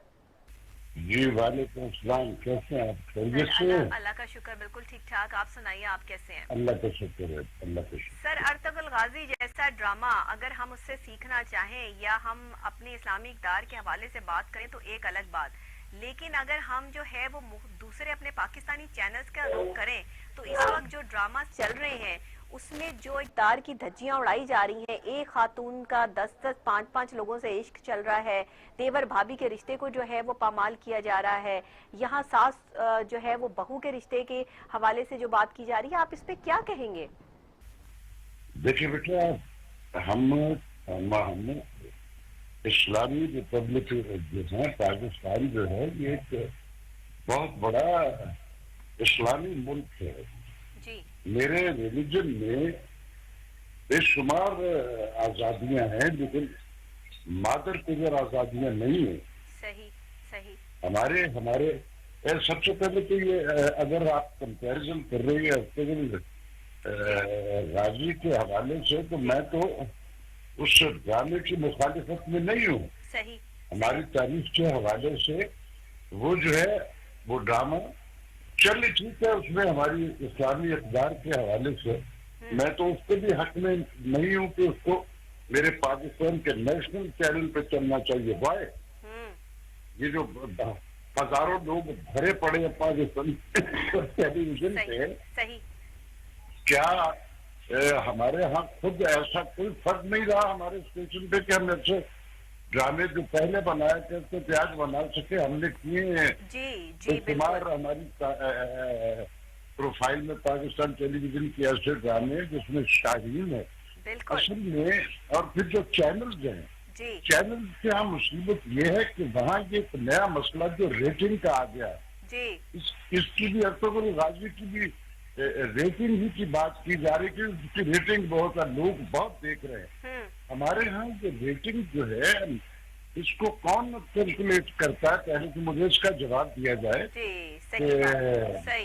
रेटिंग के लिए बेटा, जो हमारे किसी भी मुल्क का इलेक्शन होता है, जब हमारे मुल्क में इलेक्शन होता है तो सबसे पहली रेटिंग तो उसमें होती है जिसमें हम सर ये ड्रामे जो मुख्तलिफ चैनल्स पे चल रहे हैं जिसमें इस्लामी इक़्तिदार की धज्जियां उड़ाई जा रही हैं, रिश्तों को पामाल किया जा रहा है, ये पैमरा कहाँ है?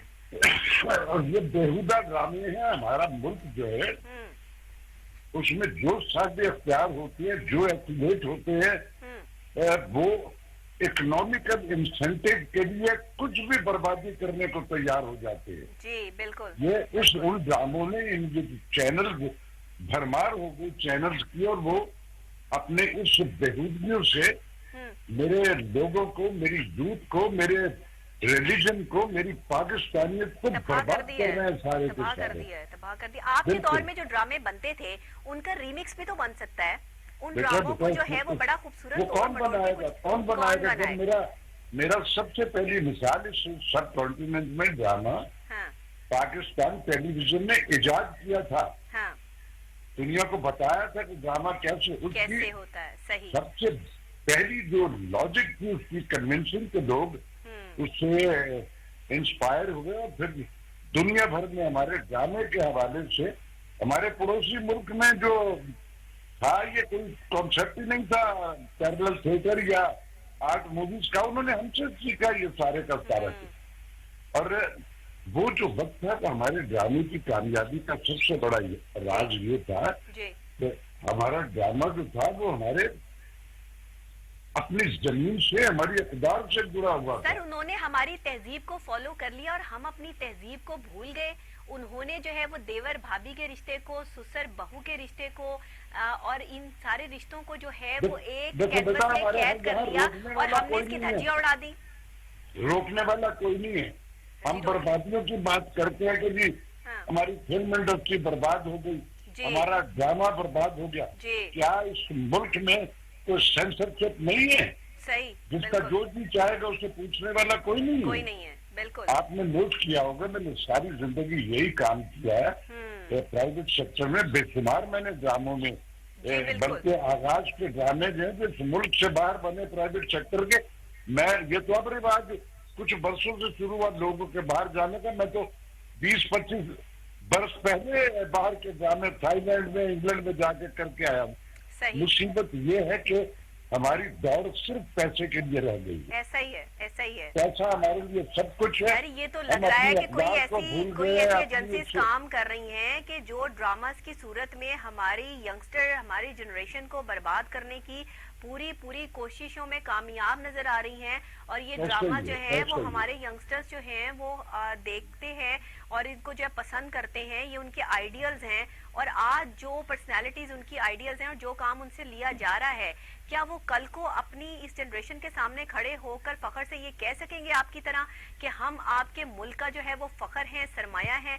आप जैसे अदाकार कि जिन्होंने इतना बेहतरीन काम किया अपने दौर में, और आज जब आप ये सारी चीजें देखते हैं तो आपको तो बड़ा अफसोस होता होगा। तो बेटा देखते ही नहीं, मैंने तो छोड़ दिया काम इस तरह के ड्रामे।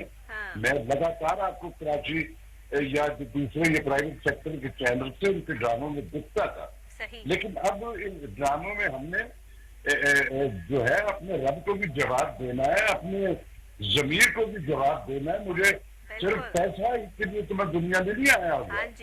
मुझे कुछ कंट्रीब्यूट करके मुझे याद रखे जाने के लिए कोई एक ऐसी चीज भी तो जिंदगी में करके जानी है जिसके लिए मुझे कल कोट किया जाएगा। बिल्कुल ऐसे हम वो पैसे के इकोनॉमिकल इंसेंटिव में इस सर इन ड्रामों के खिलाफ लोग बोलते नहीं है, इन ड्रामों के खिलाफ लोग मैदान में नहीं आते, समय चले जा रहे हैं। और ये सब के सब वो चैनल है जो जिन बड़े चैनल चल रहे हैं। जी हाँ, नामवर चैनल है। मोस्टली ये चैनल वो है इनके खिलाफ तो आवाज उठाने वाले को भी ये बड़ा कल तक इन चैनल तक उन्होंने इस कंट्रोवर्सी से अपनी शनाख्त जो है, अपनी व्यूअरशिप, देखिए नेगेटिव जो एलिमेंट होता है वो फौरी तौर पर कन्विंस होता है। शैतान जो है ना वो हर वक्त साथ है नेकी करने के लिए। सर हमारी खवातीन इस टाइम घर में बैठकर एक अलग ही सियासी पार्टी बन गई है। देवरानियां, जेठानियां, भाभियां, जिस तरह और कबाते मेरे मुल्क में बर्बादी खड़ी है। हाँ, वो एक महान से खड़ी है ड्रामे देख के।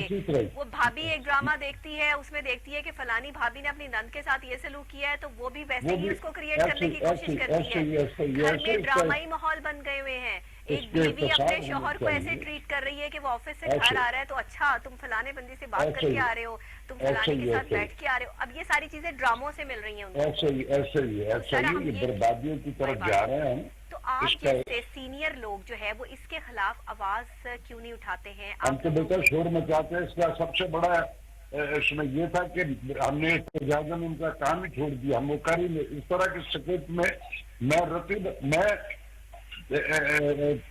सारी जिंदगी बड़ा नेगेटिव रोल किए मैंने सारी। ऐसे ड्रामों पे पाबंदी आयद क्यों नहीं की जा रही है? ऐसे ड्रामों को सेंसरशिप होनी चाहिए ना मेरे मुल्क में। सही। ये जो हम एतराज कर रहे हैं इनको कौन इजाजत देता है करने की? सही। इनको पूछने वाला कोई नहीं। मैं तो मुझे तो बेटा इसलिए भी एतराज है कि ये जो हमारा आर्टिकल गाजी है ये हमारे नेशनल टीवी पे क्यों चल रहा है भाई? सही सही। ये उसमें क्यों चल रहा है? क्या हम खुद नहीं बना सकते? अब कुछ बर्बादियां तो चैनलों की उसकी वजह से हमारे माशरे में हो रही है। दूसरा इन्होंने अपना इस पेज जो पाकिस्तान टेलीविजन है जिसने ये सारी चीज दुनिया को सिखाई है। सर कल आप देखिए यहाँ का थिएटर तबाह है, यहाँ की फिल्म इंडस्ट्री तबाह है, यहाँ की ड्रामा इंडस्ट्री जो है वो आवाम को इसी वजह से तबाह होने के बाद जो बहूदियां जो कुछ करने आए थे वो घुस बैठी, उनको रोका नहीं किसी ने। ऐसा ही हुआ। इजाजत कौन देता है इनको? इजाजत कौन देता है? ऐसा ही हुआ। वो इनसे तो पूछने वाले। देखो सेंसरशिप होनी चाहिए।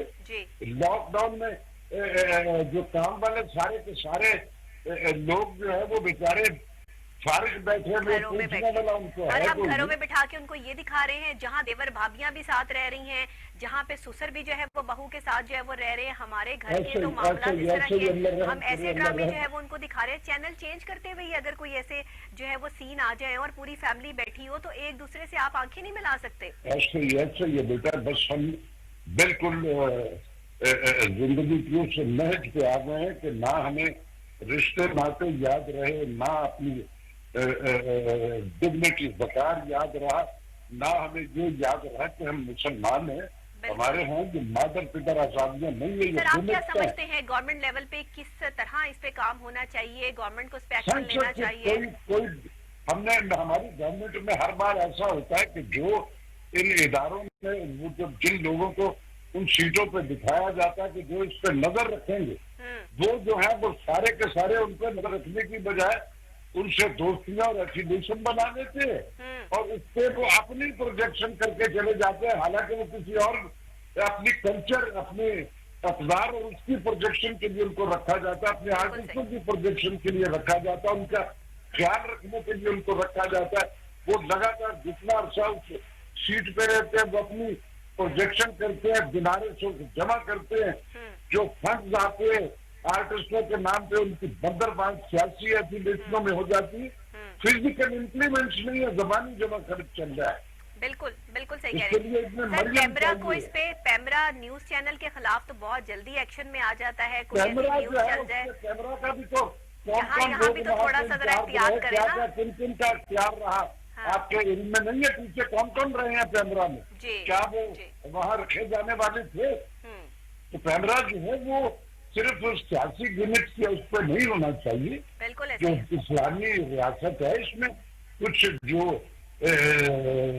जवाबित है उस पर कौन नजर रखेगा? ऐसे ही है, ऐसे ही है। ये हमारे इस्लामिक दार हैं जिसके बारे में किसी किस्म की भी जो है वो हम अभी हम टिकटॉकर्स को देख लें, वो क्या कर रहे हैं, हमारे ड्रामा क्या कर रहे हैं, की बात किया करते थे कि जी वो फलां जी फलां, तो हमने इनको कोई नहीं रोक रहा है, इनको कोई नहीं रोक रहा है।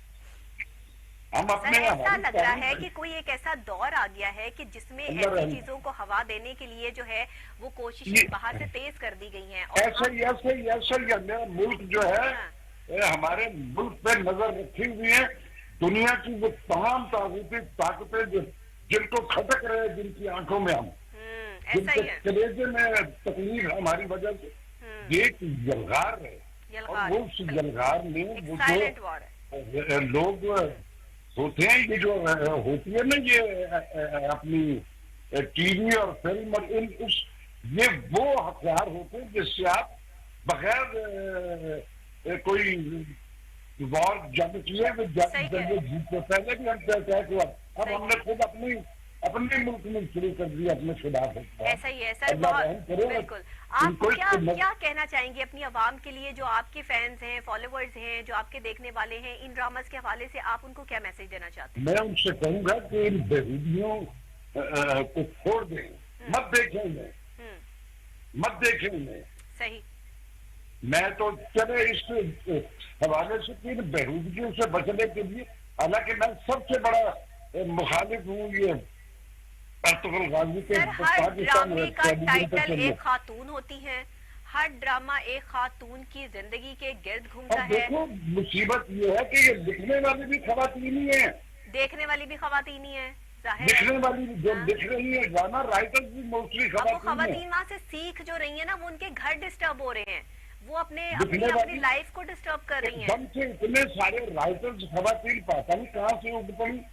हमारे दौर में तो एक हसीना मुइन हुआ करती थी, बजिया हुआ करती थी, पहले वो स्टार प्लस जो है वो बिगाड़ने में अहम किरदार अदा कर रहा था। अब ये तमाम ड्रामे सारी खवातीन आ गई और चल रहा है। सारी खवातीन किचन का काम करने के बाद जो है वो अपने घर में अपने अपने कमरों में जो है वो सिर्फ ये ड्रामाज ही देखती हैं और जो अपनी उनको चलाकी की चीज मिलती है वो उसमें से जो वो निकाल लेती हैं, वो गलत है। जलगार को अगर इसका कोई हल नहीं किया गया, मैं तो आपसे भी रिक्वेस्ट करूंगी कि आप भी और आपकी ऑर्गेनाइजेशन, आप जैसे और बड़े स्टार जरूर करते हैं बेटा, हम तो रोज करते हैं, सुनने वाला नहीं है कोई, हम तो इस जमीन से जुड़े हुए हर उस पहलू पे। सर, एक दफा नहीं सुनेंगे, 2 दफा नहीं सुनेंगे, आप सब लोग मिलकर हम सब मिलकर जो है वो इस बात पर जो है वो आवाज उठाएं, क्योंकि आज अगर हम ऑलरेडी एक वबा से जो है वो तकलीफ और परेशानी का जो है वो शिकार हैं, उस पे हम अपनी इस्लामी इक़दार की धज्जियां भी उड़ाना इस तरह शुरू कर दें और हम अपनी इक़दार को जो है वो समझें भी ना और अपने रिश्तों के तकद्दुस को पामाल करें इन ड्रामों की सूरत में, तो मेरा ख्याल इंटरनेशनल लेवल पे जो बात जा रही है और जहाँ से ये चीजें आ रही हैं वो तो अपने मामलात में कामयाब हो गए, लेकिन हमने अपनी जो है वो नस्लों को बर्बाद कर दिया। इस पे फौरी तौर पे जो अरबाब इख्तियार है उनको नजर रखनी चाहिए, सेंसरशिप होनी चाहिए, कोई कवायद ज़वाबित, कोई हुदूद मुतय्यन होनी चाहिए कि ये बेहूदियां चल रही है और कोई रोकने वाला ही नहीं है। बिल्कुल सही है। बहुत शुक्रिया सर राशिद महमूद साहब आपका कि आपने जो है वो वक्त दिया, और वाकई ही आपने कहा कि आपके दौर में जिस तरह के ड्रामास बनते थे उनमें जो इस्लामी इक़दार थी उनको जाहिर है कि सामने रखा जाता था, और जो रिश्तों की एक कैफियत है, रिश्तों के जो मामलात हैं उनको आपस में जोड़ के रखा जाता था। एक बाप से बेटियों का जो रिश्ता है उसमें जो है वो जो बाप का हाथ है वो शफकत से सर तक रहता था, और आज जो दिखाया जाता है हमें कि अब वो देखें, जब आप एक ड्रामा कर रहे हैं, ड्रामे में आपकी कोई माँ है, कोई आपका बाप है, कोई बहन है, कोई भाई है, आप उसके गले लग रहे हैं, आप उसे हाथ मिला रहे हैं, बाबा बाबा करके जो है वो उनको जो है वो चमड़ रहे हैं, क्या कर रहे हैं हम और क्या दिखा रहे हैं हम? वो आपके रियल फादर नहीं है, वो आपकी रियल मदर नहीं है, वो एक ड्रामा है। उन करेक्टर्स को उसके पैसे दिए जाते हैं, वो बाकायदा तौर पर आर्टिस्ट हैं जो आपको ये प्रेजेंट करके दिखा रहे हैं। तो खुदा के लिए इन सब चीज़ों का जो है वो ध्यान रखिए। वही चीज़ें जो पहले ड्रामास बनते थे उनको रिमिक्स करके उनका कोई नया वर्जन जो है वो इंट्रोड्यूस करवाइए। अर्तुगरुल गाजी जैसे इस्लामिक ड्रामास जो है वो इंट्रोड्यूस करवाइए। और अगर आप जो है वो ये नहीं कर सकते हैं तो कम से कम रिश्तों के मामलात को इस हद तक डिग्रेड मत करें कि आपकी खवातीन जो घर में बैठी हैं, जो बच्चियां हैं जिनकी अभी शादियां नहीं हुई हैं, वो जो है वो इनसे जो है वो सीखें कि उन्होंने भागना कैसे है, उन्होंने बाहर जो है वो अपने इश्यूज जो है वो कैसे जो है वो सॉलिड रखने हैं। एक लड़की ने 4 लोगों के साथ जो है वो इश्क कैसे चलाने हैं, किससे क्या गिफ्ट लेना है, क्या सारी चीजें तो दिखा दी आपने ड्रामे में, क्या रह गया पीछे? आपने सब चीजें तो जो है वो खुलम खुला ऑन कर दी। इस पर पैमरा को भी खास तौर पे नोटिस लेना चाहिए इन ड्रामास के हवाले से कि इस तरह की चीजें नहीं होनी चाहिए। राइटर्स और डायरेक्टर्स को भी जो है वो इस पर जो है वो खासा अमल पैरा होना चाहिए कि खुदारा आप यही देख लें कि आपके घर में भी बहन बेटी माँ बैठी होगी, अगर कल को वो ये हरकत करे तो आपको कैसा लगेगा? तो दूसरों की बहन बेटियों के साथ जो है वो इस तरह के हालात ना करें। जो घर में भाभियां आती हैं वो नई नई वैरायटियां सीखती हैं ड्रामा से, जो नंदे बैठी हैं वो भाभी को तंग करने के तरीकेकार जो है वो सीखती हैं, जो सास बैठी है अच्छा इसने अपनी बहू को जो है फला टाइम पे ये कहा था, मैं भी अपनी बहू को ऐसे कह के देखती हूँ, यही हो रहा है और यही चीजें हो रही हैं। शोहरों बेचारों की जिंदगी अजाब पड़ी हुई हैं, वो जैसे ही घर जो है वो दफ्तर से जाते हैं वैसे ही जो है वो पटारी खुल जाती है, ये नहीं है वो नहीं। अच्छा सारी चीजें घर में मौजूद होंगी लेकिन उसके बावजूद भी खातून खाना को ड्रामा देखकर एक ऐसे जो है वो कैफियत जो है वो अपने ऊपर उन्होंने तारी कर ली है कि अब तो आप अगर घर जाए तो बीवियां भी बड़ी सजी संवरी जो है वो बैठी होती हैं और अक्सर जो है वो मर्द हज़रात उनको देखकर जो है वो हैरान हो रहे होते हैं, परेशान भी हो रहे होते हैं, ये क्या हो गया। तो ये ड्रामे का असर है और ये जो ड्रामाज हैं और जो फिल्में हैं ये हमें ये सिखा रही हैं कि हमारा माशरा जो है वो किस तरफ जा रहा है। तो बराए मेहरबानी हुकूमत से भी हमारी अपील है कि इस पर जो है वो कंट्रोल किया जाए और मेरी तमाम सीनियर अदाकार जो पहले अच्छा काम कर चुके हैं उनसे भी अपील है और पैमरा से भी अपील है कि ऑफ कोर्स आप इस पर जो है वो ज़रूर इम्प्लीमेंटेशन करेंगे और हमारे पास जो है वो अच्छे ड्रामास हमें देखने को आगे ज़रूर मिलेंगे। तो इसी के साथ हमें ब्रेक लेनी है जनाब, और ब्रेक के फौरी बाद जब हाजिर होते हैं तो टुडे गेस्ट सेगमेंट में आपसे जो है वो मुलाकात करते हैं। छोटी सी ब्रेक लेंगे, ब्रेक के फौरी बाद मिलते हैं, हमारे साथ रहिएगा, देखते रहिए programme good morning today. Welcome back, वापस आ गए हैं और टुडे गेस्ट सेगमेंट हमारा आज का जनाब रेडी है। टुडे गेस्ट सेगमेंट में बच्चों के लिए अच्छी खबर नहीं है ना, क्योंकि स्कूलों के हवाले से आज हमने बात करनी है। स्कूल खुलने वाले हैं, स्कूल खुलने के लिए SOPs जो है वो तैयार किए जा रहे हैं। बच्चे जो शरारती शैतान घर में बैठे हुए हैं, माँ बाप को तंग करके रखा हुआ है, ना पढ़ाई पे ध्यान है, सिर्फ जो है वो कार्टून नेटवर्क जो है वो 24 घंटे ऑन है। अच्छा खवातीन के बच्चों की लड़ाई हो रही होती है, मैंने अक्सर ऐसा घरों में देखा है कि खवातीन जो है वो बच्चों के साथ लड़ रही होती है कि ये तुम्हारा कार्टून टाइम नहीं है, मेरे ड्रामे का टाइम है और मैंने ड्रामा देखना, और बच्चे जो है वो कह रहे होते हैं हमारा कार्टून टाइम है। अब वो सारा दिन बच्चे जो है वो कार्टून में इतने इन्वॉल्व होते हैं कि पढ़ाई का कोई टाइम नहीं मिलता, माओं को किचन से फुर्सत नहीं मिलती है। तो अब हुकूमत ने ये सारे मामलात को समेटते हुए, तो हमारे जो वफाकी वजीर तालीम है शफकत महमूद साहब, उन्होंने बाज़ाब्ता तौर पर जो है वो एक ज़ाब्ता-ए-कार के तहत, SOPs के तहत जो है स्कूल खोलने पर गौर जो है वो करना शुरू कर दिया है, किया जा रहा है। SOPs तैयार हो रहे हैं। प्राइवेट स्कूलों से भी जो है वो इन्होंने जो है वो मामलात मांगे हैं और कहा है कि हमें बताएं कि किस तरह से हम बच्चों को जो है वो सेफ साइट की तरह से जो है वो अगर स्कूल खोल दिए जाएं तो कहीं ये कोविड-19 की वजह से कोई परेशानी या मामला तो नहीं हो जाएंगे, SOPs को फॉलो करवाया जाएगा। तो ये सारे जो एक सर्वे के मुताबिक 70% वालिदैन जो बच्चों को स्कूल भेजना चाहते हैं, 70% नहीं, अगर सर्वे किया जाए ना 100% वालिदैन बच्चों को स्कूल भेजना चाहते हैं, क्योंकि बच्चों से जो है ना वो बच्चों ने जो घर में टेंशन डाली हुई है वो एक अलग जो है वो मामला है। तो इनका मजीद कहना था कि स्कूलों को खोलने के मामले पर यूनिसेफ से भी राब्ते में है।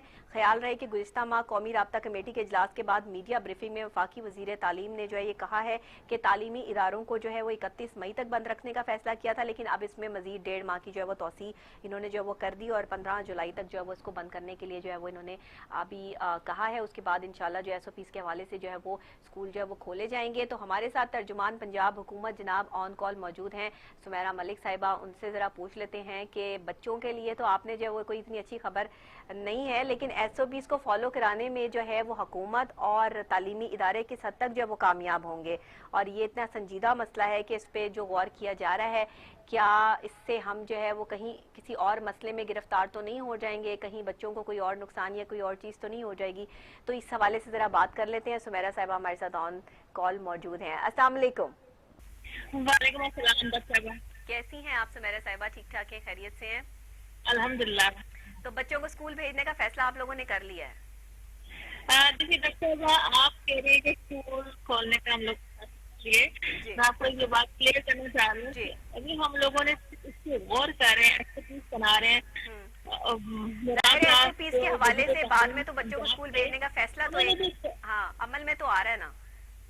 देखिए अभी इसको गौर किया जा रहा है कि हम काफी अच्छे से पिछले 3 महीने से कुछ और कर रहे हैं कि कैसे बनाए जाए। तो मेरा साहिबा, मैं ना बच्चों को मेंटली तौर पे तैयार कर रही हूँ ताकि अभी से तैयार हो जाएं, क्योंकि उन्होंने शरारतें घर में बहुत ज्यादा कर रखी है, मालदैन को परेशान कर रखा है, इसलिए मैं उनको मेंटली तौर पे जो है प्रिपेयर कर रही हूँ कि टेंशन ना लें। अभी मतलब गौर हो रहा है, लेकिन अभी से अपना माइंड बना लें कि आगे स्कूल जाना है। हाँ, असल में बच्चों को ना ये दबाने के लिए बहुत अच्छा है। उनके वालिदैन कहते हैं कि स्कूल खुलने वाले हैं, उनकी जान अटक जाती है। लेकिन आप ये देखिए, अभी आपको ये देखिए पाकिस्तान में कोरोना वायरस बहुत ज्यादा हो रहे हैं, इसमें इजाफा हो रहा है। अभी देखेंगे SOPs बनाए जा रहे हैं, वो इम्प्लीमेंट हो सकते हैं। अगर इसको आखिरी फैसला तो कैबिनेट में होगा कि इसको हम करेंगे या नहीं करेंगे, लेकिन इस काम तो बहुत पहले से हो रहा था। मेरा नहीं ख्याल कि अब इसको खोलें। आप ये देखो डेवलप कंट्रीज हैं, वहाँ पे भी बकायदा SOPs के तहत खोले गए हैं, लेकिन वहाँ पे कोरोना वायरस के केसेस कम हुए तो वहाँ पे स्कूलों की बिल्कुल ऐसे ही है, लेकिन पाकिस्तान में बिल्कुल उलट है। वहाँ पे केसेस की तादाद बढ़ने ही, अगर जुलाई में भी बढ़ेगी। इस वजह से मेरा नहीं ख्याल कैसा हो, काम हो रहा है, अच्छी बात हो, तो सेफ साइड निकलेगी तो हम इसको सोचेंगे। सही है, जाहिर है। चलें, गौर तलब एक तजवीज़ तो है, क्योंकि वालिदैन की तरफ से भी और जिस तरह से वजीर तालीम ने भी बताया कि 70% तो वालिदैन चाहते हैं कि बच्चे स्कूल जाएं। 70% क्या 100% ही वालिदैन चाहते हैं कि बच्चे स्कूल जाएं, पढ़ें। बच्चों की तालीम जो है वो बहुत ज़्यादा जो है वो डिस्टर्ब हो रही है।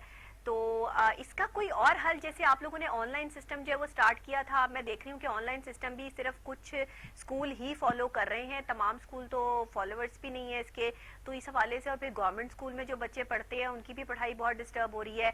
तो हुकूमत अगर इस पर भी नहीं गौर करेगी तो फिर आगे क्या कुछ नया क्या होगा इसमें कि बच्चों की तालीम जो है वो इफेक्ट ना करे। बच्चे तो बिल्कुल कार्टून की तरफ चले गए हैं, खेल तमाशे की तरफ चले गए हैं, बाहर भी नहीं निकल सकते, घरों की चीजें टूट रही हैं। तो इसका क्या हल क्या होगा? देखिए डॉक्टर भाई, आप बात कर रही हैं स्कूल लेवल की, मैं आपको थोड़ा सा ऊपर लेके जाती हूँ यूनिवर्सिटी लेवल की। अभी तक पूरे पाकिस्तान के अंदर सिर्फ 2 यूनिवर्सिटीज हैं जो ऑनलाइन कोर्सेज करवा रही हैं, ऑनलाइन बच्चों को पढ़ा रही हैं। इसमें पंजाब में पहले नंबर पे है इस्लामिया यूनिवर्सिटी बहावलपुर में, वो ऑनलाइन क्लासेस बच्चों को दे रही है। बच्चे उसमें भी सेटिस्फाइड नहीं है। सही सही। और बेशक सारा वो उसमें उनको पाइपलाइन किया गया, कोर्स उनको भिजवाया गया, ऑनलाइन भी भिजवाया गया, डाक भी भिजवाया गया। आपको पता है ये सारी चीजें हमें बहुत सारी फीडबैक भी आ रही है, बहुत सारे बच्चे सेटिस्फाइड नहीं है। और अब छोटे लेवल पे देखें तो स्कूल लेवल पे तो ये तो अभी तक हमारे यहाँ मुमकिन इसलिए वजह से नहीं है कि नेटवर्क का इश्यू है, ऑनलाइन चीजें अवेलेबल नहीं है, हम उतने रिसोर्सेज हम लोगों के पास नहीं है। बच्चों के वालिदैन अपने बच्चों को घरों में नहीं संभाल सकते, टीचर ऑनलाइन कैसे संभालेंगे? बिल्कुल बिल्कुल सही, बिल्कुल सही। तो आप तो ये हमारे इश्यूज हैं।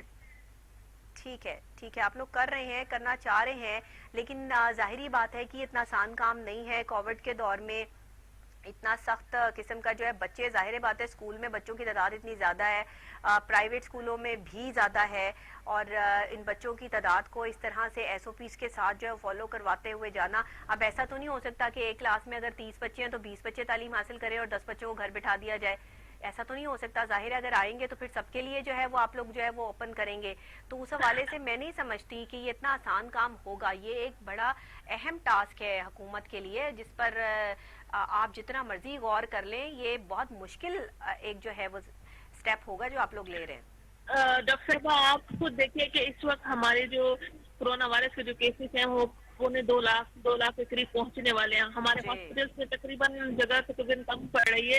क्या वजह है कि लोग इसका ख्याल नहीं रखे एसओपीज का। वो तो छोटे बच्चे अगर कल को स्कूल चले गए, वो तो हमारा मुस्तकबिल है, अगर वो भी हॉस्पिटल में चले गए तो हमारे मुल्क का क्या होगा? हम उस पर्सपेक्टिव में चीजों को देख रहे हैं कि हम अपने बच्चों को स्कूलों में अभी नहीं भेज सकते, चाहे इसलिए हमें जितना भी इंतजार करना पड़ा। घर में बच्चे जो है वो ज्यादा सेफ है कंपेयर वो घर से बाहर निकलेंगे बच्चे, वो कैसे एसओपीज पे अमल कर सकते? सुमेरा साहिबा, तो हुकूमत को चाहिए कि बच्चों के लिए फिर कोई ऑनलाइन आप लोग जो है वो कोई यूट्यूब चैनल्स या कोई और चीज जो है वो लॉन्च कीजिए कि जो बच्चे जो है वो जिससे मुस्तफीद हो सके, क्योंकि इस टाइम तो इंटरनेट पे बच्चे सिवाय कार्टून के अपना ना सिलेबस की तरफ जो है वो उनका गौर है और ड्रामास की तरफ जो है वो उनका ध्यान है, फिल्मों की तरफ ध्यान है। तो ये तो आगे जाके हम अपनी, अगर एक तरफ से हमसे कोविड से बचा लेंगे तो हम तो उन्हें इखलाकी इक़दार के उस लेवल पे पहुंचा देंगे कि जहां से वापस लौटना जो है वो बड़ा मुश्किल हो जाएगा। तो हुकूमत को इस हवाले से भी तो सोचना चाहिए, हमारी ये भी तो जिम्मेदारी बनती है। वो कहते हैं कि माँ की जो गोद होती है अव्वलीन दस्तगाह है। ये मेरे ख्याल में ये वो टाइम दिया गया है माओ को अपने बच्चों को सुधारने के लिए, टीवी से वो खुद दूर रखें। अब हुकूमत तो नहीं ना कह सकती कि आप टीवी बंद करके बच्चों को टीवी दिखाएं। अब वालिदैन को अपना फर्ज निभाना पड़ेगा, अपनी स्टोरी उनको सुनानी पड़ेगी, अपनी वैल्यूज को उनको बताना पड़ेगा। ये कुछ हिस्सा वालिदैन आप समझती हैं कि ये वालिदैन की जिम्मेदारी है? अब बच्चे घर में हैं तो वालिदैन उनकी टेक केयर करें, उन्हें सही इक़दार की तरफ लेकर आए, उन पर जो है वो नजर रखें। ठीक है, वालिदैन की जिम्मेदारी भी मौजूद है, रियासत की भी जिम्मेदारी है जो है वो अवाम को प्रोटेक्ट करना, लेकिन मैं ये कह रही हूँ कि तालीमी लिहाज से स्ट्रॉन्ग करने के लिए कोई ऐसी एप्स, कोई ऐसे यूट्यूब चैनल्स या कोई ऐसी जो है वो एक्टिविटीज आप लॉन्च कीजिए बच्चों के लिए इस टाइम में कि जिससे बच्चे मुस्तफीद हो सके। मेरा ये मशवरा है, आप इसको जो है वो यूटिलाइज कर सकती हैं। अक्सर छोटे छोटे मशवरे आपको पता है कि प्रोग्राम के थ्रू जो है वो मैं देती रहती हूँ। इस हवाले से मैंने जो है वो बच्चों की मेंटल कंडीशन को सामने रखते हुए एज अ क्लिनिकल साइकोलॉजिस्ट मैं आपको ये मतलब बता रही हूँ कि उनकी एक्टिविटीज के हवाले से कुछ उनको रिलैक्स करने के लिए कुछ आप अच्छी एप्स, बेशक वो कार्टून लेवल पे या किसी भी लेवल पे हो, स्केचिंग लेवल पे हो, आप इंट्रोड्यूस करवा सकते हैं। उस लिहाज से अगर आप काम करें तो ये आप लोग बैठकर जो है वो एक लाहे अमल तैयार कर सकते हैं। हालात के मुताबिक आपने सजेशन दी, इंटरनेट पे भी हम अमल करेंगे। लेकिन मैं यहाँ थोड़ा सा ऐड करती जाऊँ कि हमारे पाकिस्तान के अंदर 67% जो पॉपुलेशन है वो देहातों के अंदर रहती है। आप जो जिनकी वो बात कर रही है वो शहरों की बात कर रही है, लेकिन देहातों में आपको पता है इंटरनेट का इशू है और बहुत सारे इशू हैं। लोगों के पास देहात हो या शहर हो, आपकी बात काट रही हूँ, मोबाइल फोन हर बच्चे के हाथ में है। अब देहातों के बच्चों को भी मोबाइल फोन का और इंटरनेट का पता है, वहां पे जो है ना दूसरी चीजें बाद में पहुंचेंगी, इंटरनेट पहले उनके पास मौजूद होगा। स्मार्टफोन सबके पास है, स्मार्टफोन सबके पास है, ये भी मुझे मालूम है। आपको पता है हमारे यहाँ तकरीबन 8 करोड़ लोगों के पास मोबाइल फोन है। और ये आप ये देखिए, हम पढ़ाई के लिए इस्तेमाल बहुत कम करेंगे, बजाय ऐसे कि वो दूसरी चीजें एक्टिविटीज के लिए इस्तेमाल करें। इस बात को भी आप मद्देनजर रखें। और स्कूल में बच्चे बहुत कम पढ़ते हैं, लेकिन हम इस पे इंशाल्लाह हम काम कर रहे हैं। इसको देखेंगे कि कोई फ्रूटफुल हम रिजल्ट निकालें, लेकिन जो सबके लिए हो। और रियासत तो माँ जैसी होती है, उसके जो असूल और प्रिंसिपल्स वो सबके लिए एक जैसे हैं। वो किसी खास तबके के लिए नहीं होते कि उस तबके के लिए ये मतलब मैं सब कुछ निकाल लूँ और फलां तबके के लिए मैं ये सब कुछ निकाल लूँ, ऐसे नहीं होगा। सबको मद्देनजर रखते हुए हालात को हम एक्टिविटीज बनाते इसको हम कुछ ना कुछ हम लेके जरूर आएंगे, क्योंकि क्लियर डायरेक्शन है खान साहब की तरफ से भी और उस्मान बुदार साहब की तरफ से भी। बच्चों के लिए कुछ ना कुछ एक्टिविटी चीज होनी जरूर होनी चाहिए। बिल्कुल बिल्कुल जरूर होनी चाहिए, ताकि वालिदैन भी थोड़ा सा रिलैक्स कर सकें। माएँ तो इस वक्त जो है वो चीखों पुकार के अलावा जो है वो कुछ नजर नहीं आ रहा। आपको पता है कि इस लॉकडाउन की सूरत हाल में घरेलू तशद्दुद के हवाले से भी जो है वो हमने प्रोग्राम किया, उसमें भी इजाफा हुआ। बच्चों की जहनी नशोनुमा के हवाले से जो है वो भी मामला जो है वो डिस्टर्बेंस हैं। तो इस टाइम में हुकूमत को जो है वो एक कदम नहीं बल्कि 4 कदम मजीद बढ़कर जो है वो आगे चलकर जो है वो काम करने की जो है वो ज़रूरत है। जहां आप जो है वो सेहत के लिए काम कर रहे हैं, वहीं तालीमी मेयार को बेहतर बनाने के लिए जो हमारे वजीर तालीम हैं, जो हायर एजुकेशन मिनिस्टर हैं, जो और लोग हैं, इनको जो है वो कुछ इस तरह की चीज़ें इंट्रोड्यूस करवानी चाहिए। मुख्तलिफ माहिरीन की टीम जो है वो बैठे और जैसे बैठी हुई है, आप लोग जो है उस पर गौर कर रहे हैं कि आगे SOPs को फॉलो करते हुए जो है वो मामला सेटल डाउन करे, तो ये चले एक अच्छी बात है, एक अच्छी चीज है। लेकिन बहरहाल ये मुश्किल टास्क है हुकूमत के लिए, इतना आसान काम नहीं है। बिल्कुल, आप बिल्कुल सही कह रही हैं क्योंकि हुकूमत की इस वक्त सारे कंसंट्रेशन, सारी तवज्जो सिर्फ कोरोना से निपटने के लिए। आपको भी पता है पेंडेमिक है, वबा है, पूरी दुनिया में फैली हुई है। कोई भी दुनिया का मुल्क जो है वो मेंटली तौर पर प्रिपेयर नहीं है, जो वसाइल भी रखता है। पाकिस्तान के पास वसाइल की कमी है, इसके बावजूद भी हम लोग इससे निपट रहे हैं। रह गई बात एजुकेशन की, अव्वलीन तरजीह है हमारी एजुकेशन पर, लेकिन हम इस पे अभी मजबूर हैं। हम लोग SOP जो इंटरनेशनली SOP जो अमल किए जा रहे हैं तालीम के हवाले में, वो पाकिस्तान में इम्प्लीमेंट नहीं हो सकते। इसके बावजूद भी कोई ना कोई रास्ता निकालने की पूरी कोशिश की जा रही है। बिल्कुल ठीक है, अच्छा है कि आपको ये एक अच्छा रास्ता जो है वो उसकी तरफ जो है वो जाए और उस में मामला जो है वो सेटल डाउन होते हुए जो है वो हमें भी नजर आए और बच्चों के लिए भी आगे कोई जो है वो सिलसिला जो है वो बेहतरी की तरफ जो है वो आए, बजाय कि हम जो है वो अपने बच्चों को घरों में बिठाकर जो है वो तालीम से जो है वो दूर कर दें। और पहले ही बच्चे जो है वो कभी पेट दर्द का बहाना बना के, कभी जो है वो बुखार का बहाना बना के स्कूल से छुट्टी कर लिया करते थे। अभी तो छुट्टियां इतनी लंबी हो गई हैं, लेकिन हालात भी जो है वो आउट ऑफ कंट्रोल हैं। तो अल्लाह करे कि कोई बेहतरी की उम्मीद, जब तक कोई वैक्सीन नहीं आ जाती, कोई प्रॉपर दवाई नहीं आ जाती, तब तक तो खैर कोई हतमी फैसला जो है वो किसी भी हवाले से नहीं दिया जा सकता। लेकिन बहरहाल ये मुश्किल टास्क है और हुकूमत जो है वो इस पर संजीदगी से गौर अगर कर रही है तो मैं समझती हूँ कि शायद आगे कोई बेहतर जो है वो इसमें तजवीज़ जो सामने आ जाए। बच्चों को कोई मशवरा देना चाहेंगी, कोई मैसेज देना चाहेंगी आप? मेरी तरफ से बच्चों को मशवरा भी है कि आप लोग छोटे छोटे जो स्टोरीज बुक हैं वो जरूर पढ़ें, एक दूसरे को शेयर करें और इससे इनाम रखें। क्योंकि जो मुझे स्टोरी बुक सुनाएगा, जो मैंने इतनी सी स्टोरी सुनाएगा, तो मैं इतना इनाम दूंगा। ये वालिदैन से मेरी है कि आप बच्चों को गिफ्ट तो देते हैं, लेकिन इस चीजों की आज ये मौका है, आप उनके घर में रखा हुआ है। क्योंकि बच्चे तो बेसिकली होते हैं ना कि हमें कोई न किसी गिफ्ट मिले या उनको कोई ना कोई कैश प्राइस मिले, इस पे वो उनको घर में रखे, एक्टिविटीज करें। तो मेरा नहीं ख्याल के बच्चे जो है वो गिफ्ट और कैश प्राइस से ना आए। अब मैं वालिदैन से बात करती हूँ ना, या मैं वालिदैन को कभी जो है वो कह रही होती हूँ कि आप जो है वो बच्चों के लिए ऐसा करें, तो वो आगे से मुझे पता क्या जवाब देते हैं, कहते हैं इतना लंबा अरसा हो गया है, हम सब कुछ करके जो है वो थक गए हैं, लेकिन बच्चे जो है वो अपनी शरारतों से बाहर आने के लिए तैयार नहीं है। वो कहते हैं हमें नहीं स्टोरियाँ सुननी, हम स्टोरियाँ सुन सुन के परेशान हो गए हैं। तो बहरहाल अल्लाह ताला आप लोगों को जो है वो और हिम्मत दे और पंजाब हुकूमत जो है और स्ट्रांगली जो है वो इस कोरोना वायरस के हालात में जो है वो परफॉर्म करे, क्योंकि इस वक्त एक कदम नहीं बल्कि 4 कदम आगे बढ़कर काम करने की जो है वो जरूरत है। किसी एक शोबे में नहीं बल्कि हर शोबे को जो है, जिस शोबे को नजरअंदाज करेंगे वही शोबा जो है वो डैमेज हो जाएगा, वही इदारा जो है वो मसाइल का जो है वो शिकार हो जाएगा। तो बहुत शुक्रिया सुमेरा साहिबा आपका कि आपने ऑन कॉल जो है वो हमें ज्वाइन किया और हमें जो है वो बेहतर आगाही दी SOPs के हवाले से और इस मामला के हवाले से कि बच्चों को आगे स्कूल भेजना है या नहीं भेजना। और ये एक बहुत अहम मरहला है हुकूमत के लिए। इस पर जो है वो SOPs मैं कहती हूँ कि अमल दरामद कराना मुश्किल तरीन हो जाएगा, इतना आसान काम जो है वो नहीं है, क्योंकि बच्चे अभी जब तक घर में हैं तब तक जो वो सेफ हैंड्स में, माँ बाप के हाथों में है। जब बाहर निकलेंगे तो बच्चों को आप नहीं समझा सकते। बच्चे मास्क थोड़ी देर के लिए पहनते हैं, उतार देते हैं, हमारा सांस रुक रहा है। अब वो ग्लव्स पहन के भी जो है वो नहीं रह सकते, बार बार सैनिटाइजर भी आप उनको जो है वो इस्तेमाल नहीं करवा सकते, क्योंकि उन्होंने खाना खाना है, कोई चीज़ करनी है, अक्सर वो भूल जाते हैं। ये एक बंदे का साथ साथ रहना एक शख्स के, ये तो मतलब एक मुश्किल प्रोसीजर है, मुश्किल काम है। लेकिन अब देखना यह है कि हुकूमत की हिकमत अमली क्या होती है और हुकूमत जो है वो किस हद तक जो है वो बच्चों को स्कूल भेजने में कामयाब हो जाती है और क्या SOPs जो है वो कहे जाते हैं, क्या करवाए जाते हैं और किस तरह से जो है वो मामलात पे जो है वो अमल किया जाता है। लेकिन वालिदैन की जिम्मेदारी बनती है, बिल्कुल बनती है। आजकल के जो वालिदैन है ना, वो अपनी जिम्मेदारी से आरी जो है वो दिखाई देते हैं।